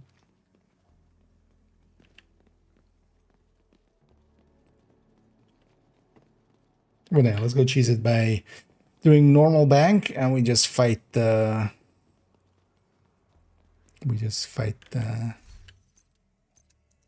One guy. You should not be accompanying me because you might kill everybody else. You're gonna need to get the access codes to the vault to recover the item the hyena stole from Air Force I One. want to have control Our over who insider dies. says whoever's posted in the old CEO's office will have a key card that should give you access to the vault. That will give me vault to the access. They're on their way here. You fuck. And only tomorrow I'll be away the whole day. So no stream tomorrow. But later on, yeah, I'll be back in the evening, of course. I'm kind of considering actually recording something there as well. We'll see how I feel about that when we get closer to this evening. Because we still have the yellow stats to go. We kind of... Oh, you're still set up as this. Wasn't expecting that to be the shield that came out. It's kind of... honestly not what I even want for this. Maybe we reload the build.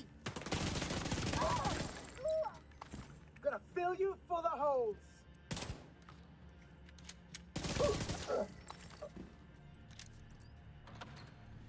Yeah, let's actually just be normal Striker Dick Tank. You don't need a bulwark for normal enemies. But yeah, what we can abuse here is the simple thing that it just wants us to kill a named. So what I'm gonna do here Come here, asshole. is kill a named. Could have grabbed something that was a little more likely to die. Check out for the key card. And then, yeah, we should grab some red build. They're out of cover. Can also grenade myself. That doesn't help too much here anyway. Alright. Agent deceased. Yeah, we killed the name. We died. Oh no. But here's a checkpoint. Yeah, let's just grab this.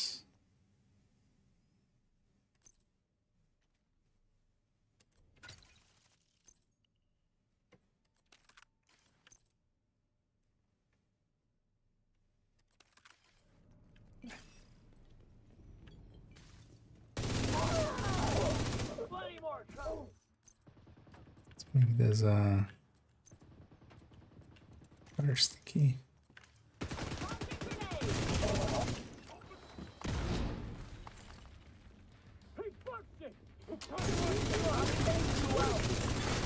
Serious trauma A little detected. too early. Don't need to actually watch out. We're not there. Agent vital signs 0. And it is issue deck. I just went through so like that. I mean, that's surprising. That's the expectation. More damage is actually kind of the way to deal with legendaries, honestly. Checking for the key card. It's 2 names. Agent vital signs 0. But yeah, my week has been pretty good. Thanks for asking. And yeah, we're at the Friday. Everybody's enjoying their Friday so far. For me, it's kind of a relaxed day as I'll be working tomorrow, so yeah, making it simple for myself. Checking for the key card. Did not check in for the key card. Oops. Signs 0.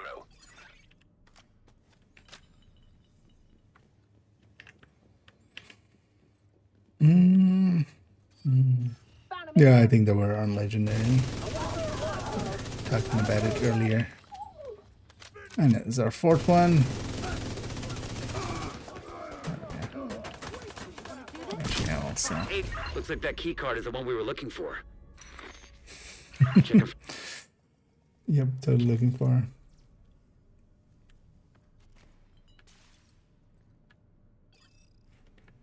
Be realizing. Yeah, that mission also doesn't per se need a foamer too much, just because it is a little bit more wide.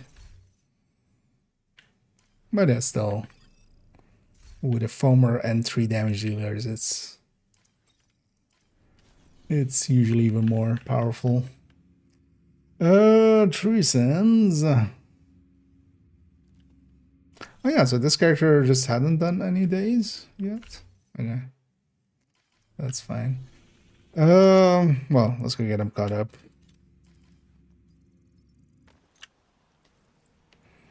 We'll go in.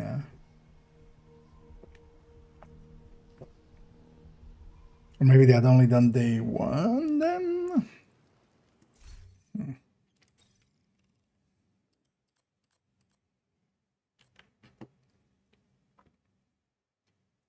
This might be a good test place for the Coco Tech tank. We'll have the guy out.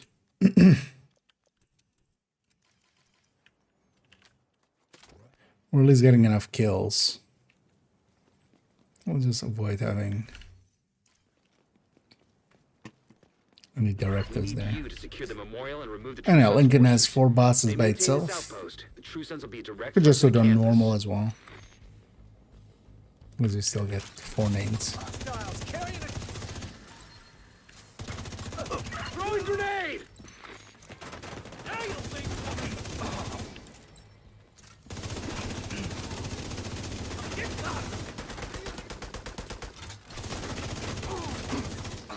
We've got to.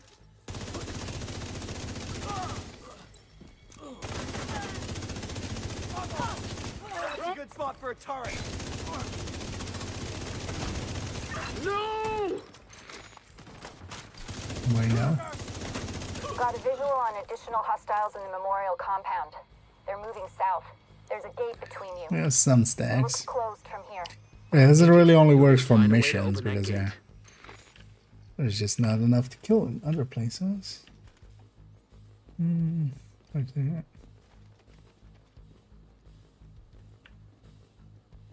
This here. Well, usually if I have 2, even 2 decent players, that's enough to get through a legendary. Is there a medical? In a 4-man. What the hell? And the rest then gets carried. But yeah, if you sometimes land the lucky, you know, everybody's kind of good deal, then I can't see a damn thing! the legendaries, especially with modern modifiers and modern grading and also modern builds. Not that hard. Mostly one of the reasons I don't play them as much is that they're a lot more rigid, and because of that, seeing as they're not per se that much harder, they're not that enjoyable. Because actually the randomness on just heroic missions is higher. Weirdly enough. Stop me. They're almost. Let's see. Grenade! I'm blind!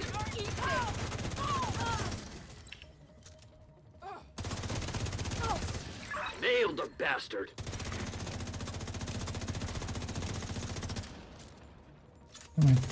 So much for this armor. Well, let me kill you. Command. We lost one. Oh, one escaped. She's still there, yeah. Damn! You see that shot?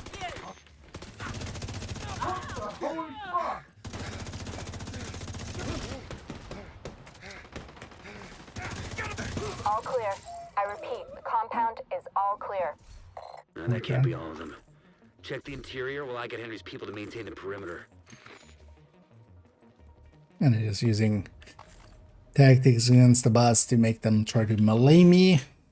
While they're doing that, they're kind of... I can just focus other stuff. I mean,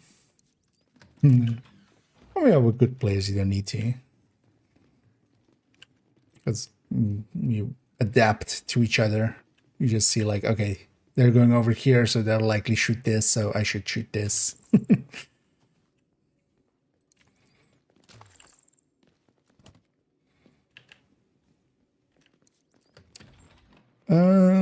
Take them so large. Using good 4. Not person. I mean, viable depends on viable. Because viable most of the time also means, especially in that kind of gun, then you just get carried by the rest. I've been meaning to mess around with PFE. 3-piece imminence armaments, 3-piece improvised on the improvised slots, basically. And then yeah, PFE, bulwark,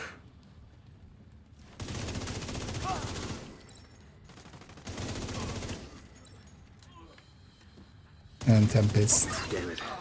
The Cruisers have turned Partially the to see as well location. how well An area the, beneath you with increased or security. if you like, Isaac can't access we can data do on this enough location. Stay alert. to Let me know what you're make, walking into. or like if the increased threat is kind of effective. But the thing is, something like that would, even if it even worked decently well and did the okay damage and could kind of keep the threat on it, a foam eclipse would still be nicer for the team, but you want to just shake it up. Then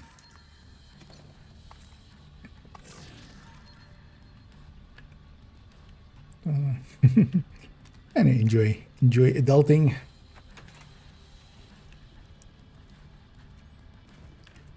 Likely, yeah, we'll catch this character up, and then I'm gonna go do my version of adulting, which is actually doing some YouTube work and stuff. Getting the next video up.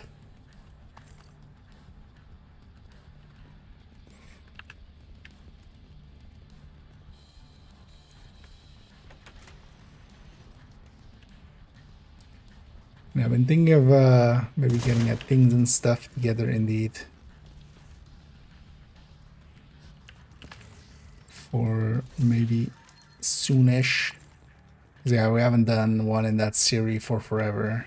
And I keep kind of...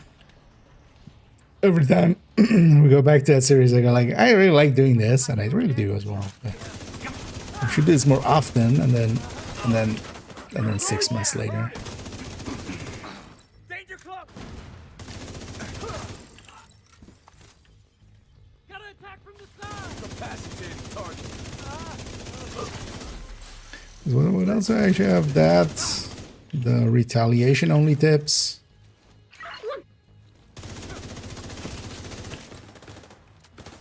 Listen, we're gonna make a guide as well, but that's gonna be likely somewhat in the future. Nailed the bastard.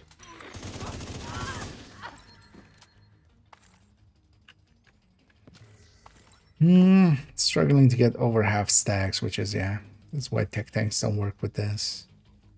Even just having a drone or something helps quite a bit. Partially, this guy is also not that useful. Because I'm just killing too fast still. But it's fine.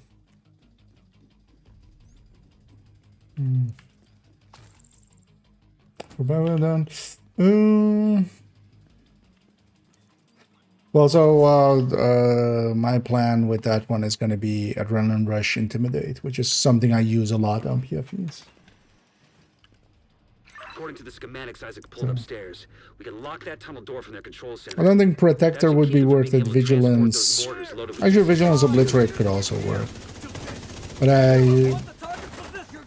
well, the plan is going to be close to enemies anyway, so I feel Adrenaline Rush Intimidate is going to be the fix. But likely I'm going to keep it 4 blue, not go 6 blue with it. I'll go 4 blue and Technician. Get away from me! No way!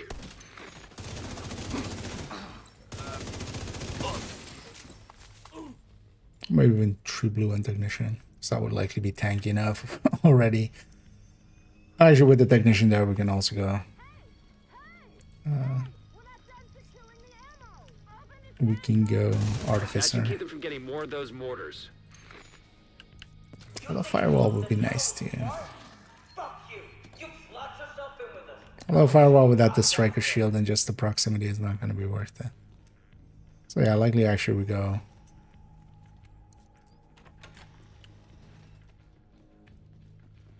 As an option, Survivalist for the PFE as well. Especially Intimidate Adrenaline Rush. Adrenaline Rush is also pretty good when you're close to the enemy. Like refreshing every 5 seconds, like 5 seconds isn't super short. Like it's not like it pops up constantly, but yeah, especially if you have 3 enemies within your vicinity, 60% every 5 seconds. It's still decent.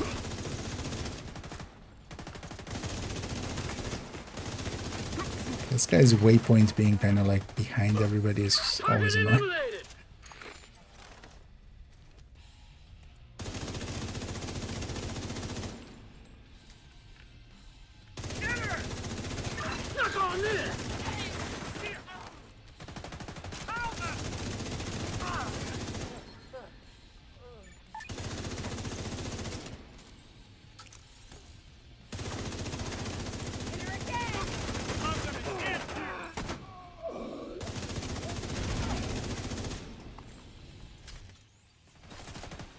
Good work.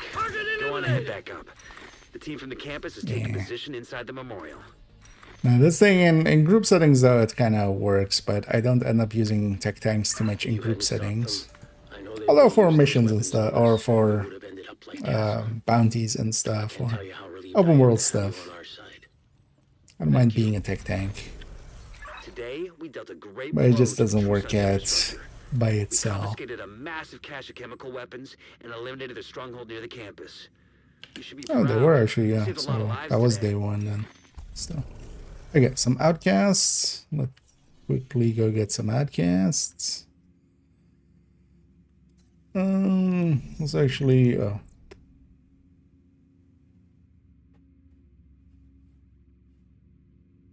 This bandy's gonna be the quickest.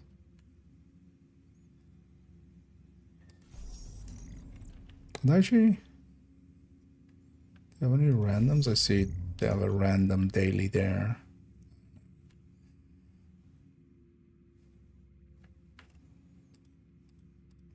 Need to clean that up actually at some point.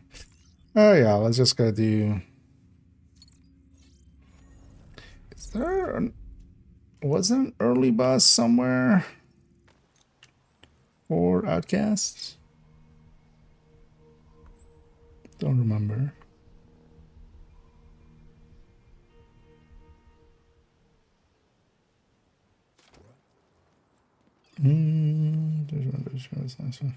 Yeah, although while there, it also had the shield had aggro. That was a big differentiator there. Well, let's go actually chest striker on the striker. Kind of forgot about this variant, honestly. That this kind of exists, of course.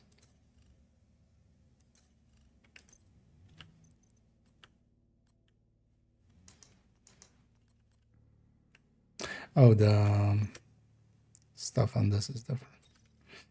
Yeah, let's actually make this that, because it should be that as well. It should have at least a upper chance.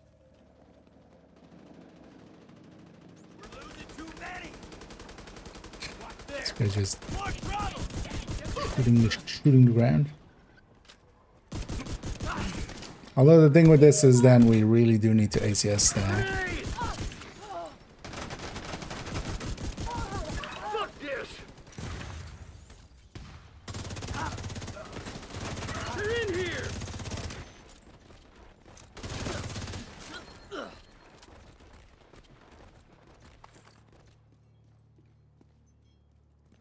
Let's do that late.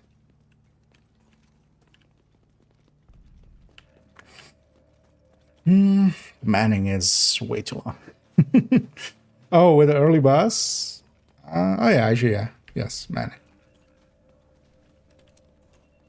But even that is longer than... Oh no, that's about the length of... Yeah, that's about the length of Bank anyway, right? That would be the earliest boss, yeah. Hell! So we could do that one for normal. On normal and then wipe and do it again. It's annoying, but he's also yeah, just second wave, or well, there's a few more waves for him. He's like fourth wave. Because preferably you want second wave or something like that.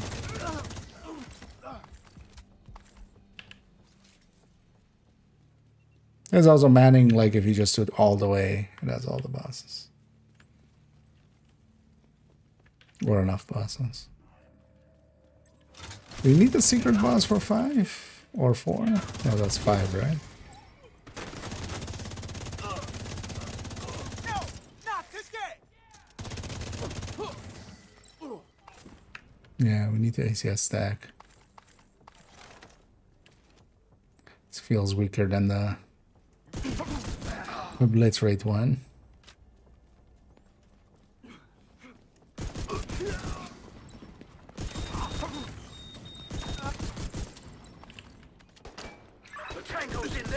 That's the target, Agent.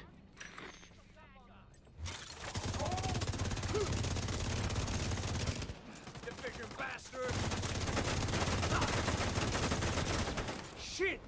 No. This is definitely 4. Target neutralized. True Sons. Although I wonder, I'm not sure where the checkpoint for that one is. Target. Nice. Capital has. Hostile explosive trap detected. Has Serious trauma detected. Target neutralized. Good work. and at 3 stacks lost per Another one second down. goes Good quick. job, Agent.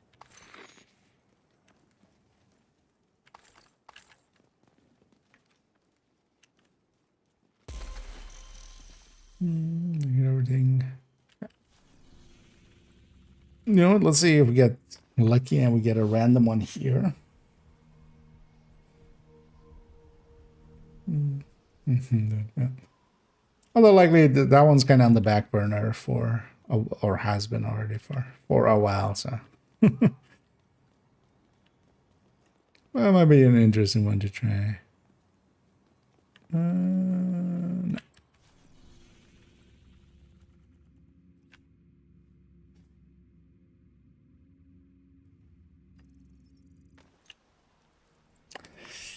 Actually, with some of these bounties, especially seeing as we just need one, let's just go for assaulting this control point.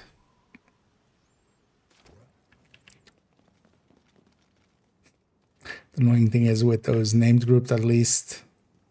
Because next we need True Sons again, right? Yeah.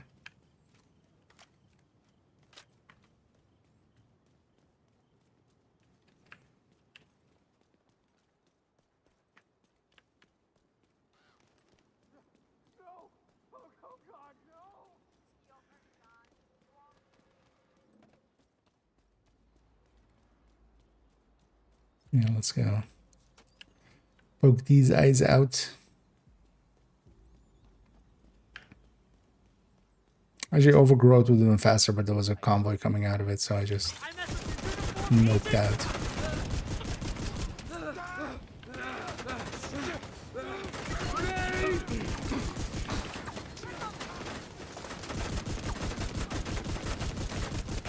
Some extra stuff here. Get back! Good God!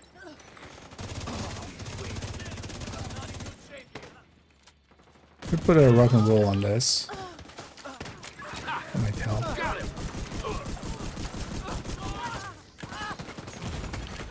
Immediate medical assistance needed. I was gonna say. He's gonna get me. See if this guy can get me. Crowded here! Not acceptable. Very annoying.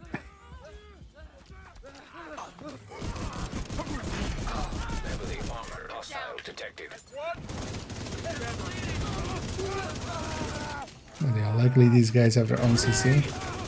Engineer man, could you get out of my way? How do you shoot people here? Now what do we do? I want to murder you so bad. Yo, asshole.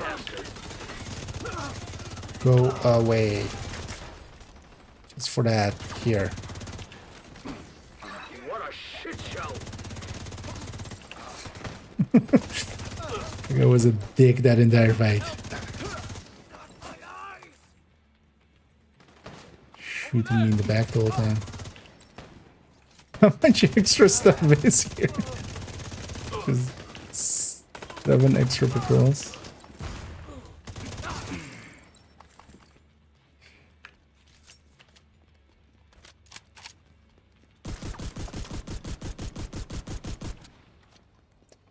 A little bit of war crimes, it's fine.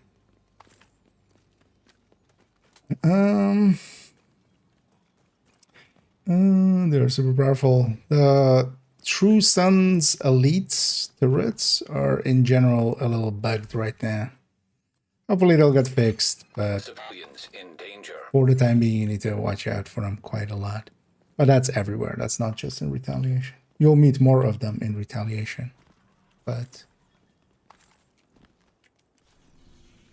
because you see a lot of elites there, but that doesn't yeah, this character was just on day 1 apparently. Wasn't my intention. But yeah, let's get them all the way caught up because then I can forget about them and then only character 4 is still behind. Hyenas again. Do we go for cheese? Let's just go for cheese. Oh, this might actually still... Nah, we've been long enough. 15 minutes, right? It holds the checkpoint if you do it within 15 minutes. But nah, with all the other things we did. We'll go in with You're normal gonna need to again. get the access codes to the vault to recover the item the hyena stole Can go from Air away Force again. One. Our hyena insider says whoever's posted in the old Let's CEO's actually office run this will up have a to key card that should give you access to the the boss vault. fight.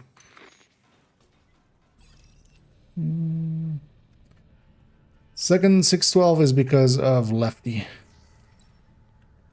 But whenever that came true. Because we got 612 when Scorpio was added and the 612 was added. But then the Lefty originally came in and had the model of the 612. So they gave us a second 612 blueprint. Kind of sucks because we should actually have an ACS blueprint. Which is much more of a useful blueprint.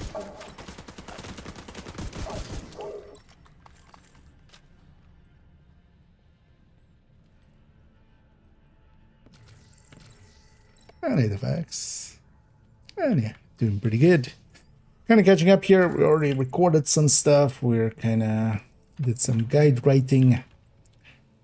Here I'm catching some of the characters up to the point that we are now with those project chain. Just to get all the juicy exotic components. Just squeezing out all of them.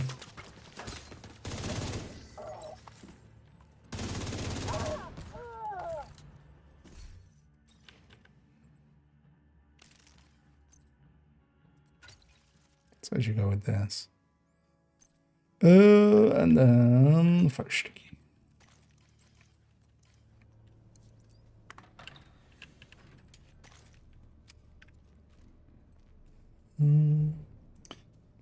So I was thinking of a restaurant, but then stacks. There's a lot of elites, so yeah. Definitely you want like headhunting can work in there, but only against certain factions, because there's also going to be quite often you might have a wave. That's not uncommon in there. The second defense wave when it spawns basically is just going to be one archetype. For most of it, and that can be heavies. So you might face 3 heavies in a row, and then maybe the named is also heavy, and then you face 4 heavies in a row. Check up for the key card.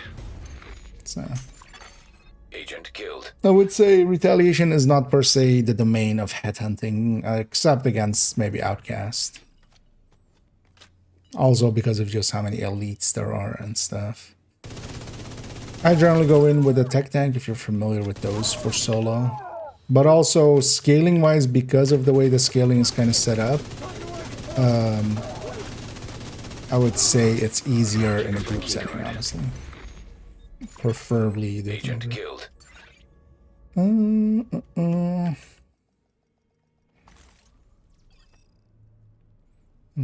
Looked as well. That could be, because it could be the same. Yeah, actually that's likely. Yeah, I'm guessing that discussion happened on the Discord. Because yeah, I sent somebody to the Discord to like maybe ping you.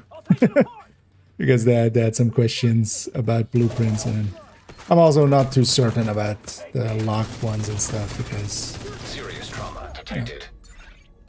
it died too early. We need to die after. But yeah, the reason I'm doing this guy on normal, because yeah, we just need hyena names.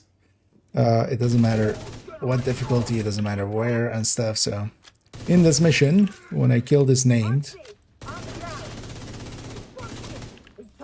then that is one. And then of course, if I die, we get put back at the checkpoint right before this. Check up for the key card. And we can kill him again. Agent vital sign. Making this kind of cheesable if you want to. And here, just to do it a little quick, because I want to round out the stream. But also I want to kind of get this character caught up. Then we can forget about him for a while.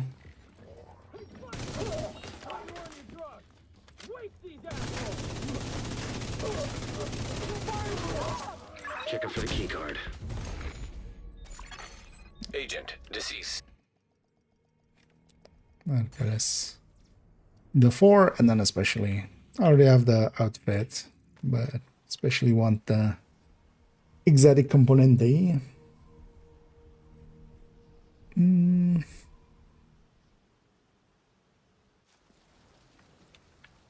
But especially with some of the tech tanks solo, it's not too hard.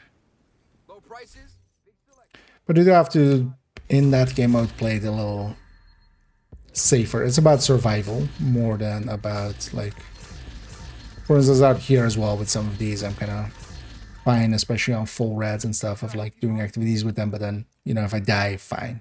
Like, we lost one activity is worth of time. But in there, of course, if you die, you either lose quite a bit of time, and that can cost you the run, but or if you do it after having flared, yeah, you just lose the run. Let's put this character back on there. On an OD or something. But yeah, let's we'll round out. Let's see something. Okay. They do actually correctly mark everything. Like that. Hey.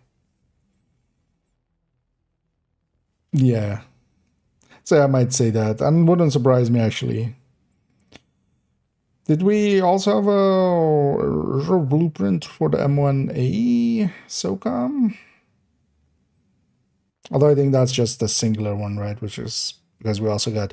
Back then, they would give us the blueprints. Like, if they gave us a named weapon, then they would... If we didn't have the blueprint for it, they would also give us the normal blueprint for it.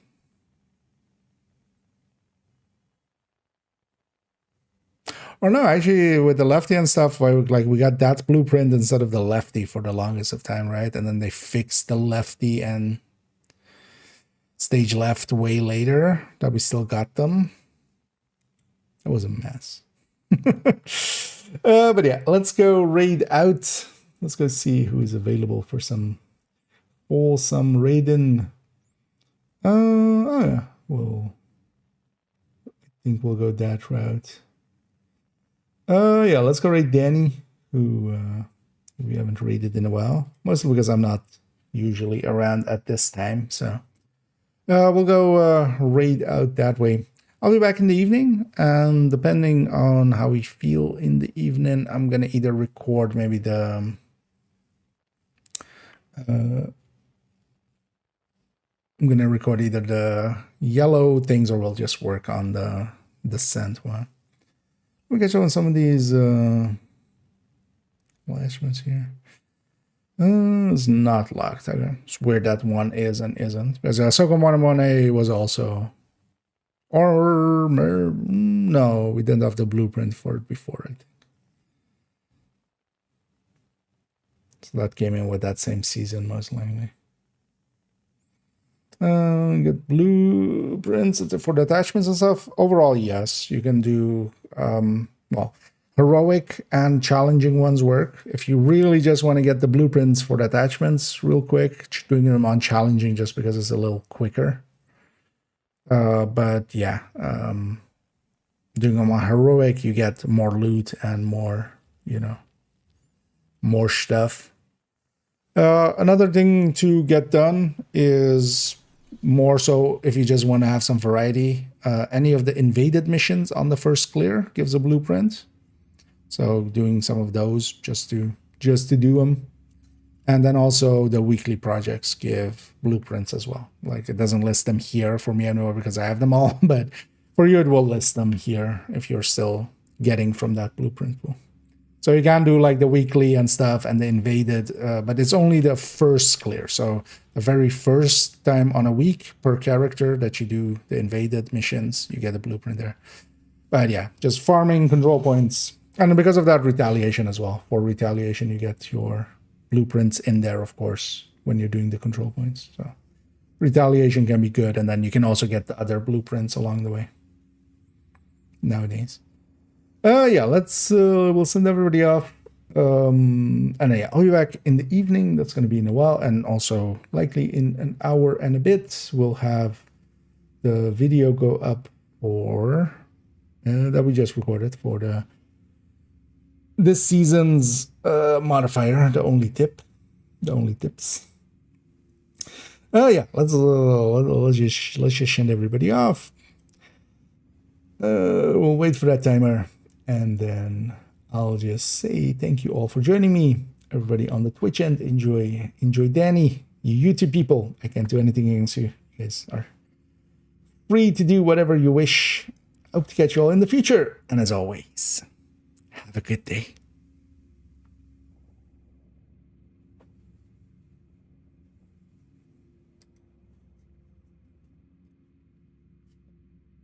Maybe, right?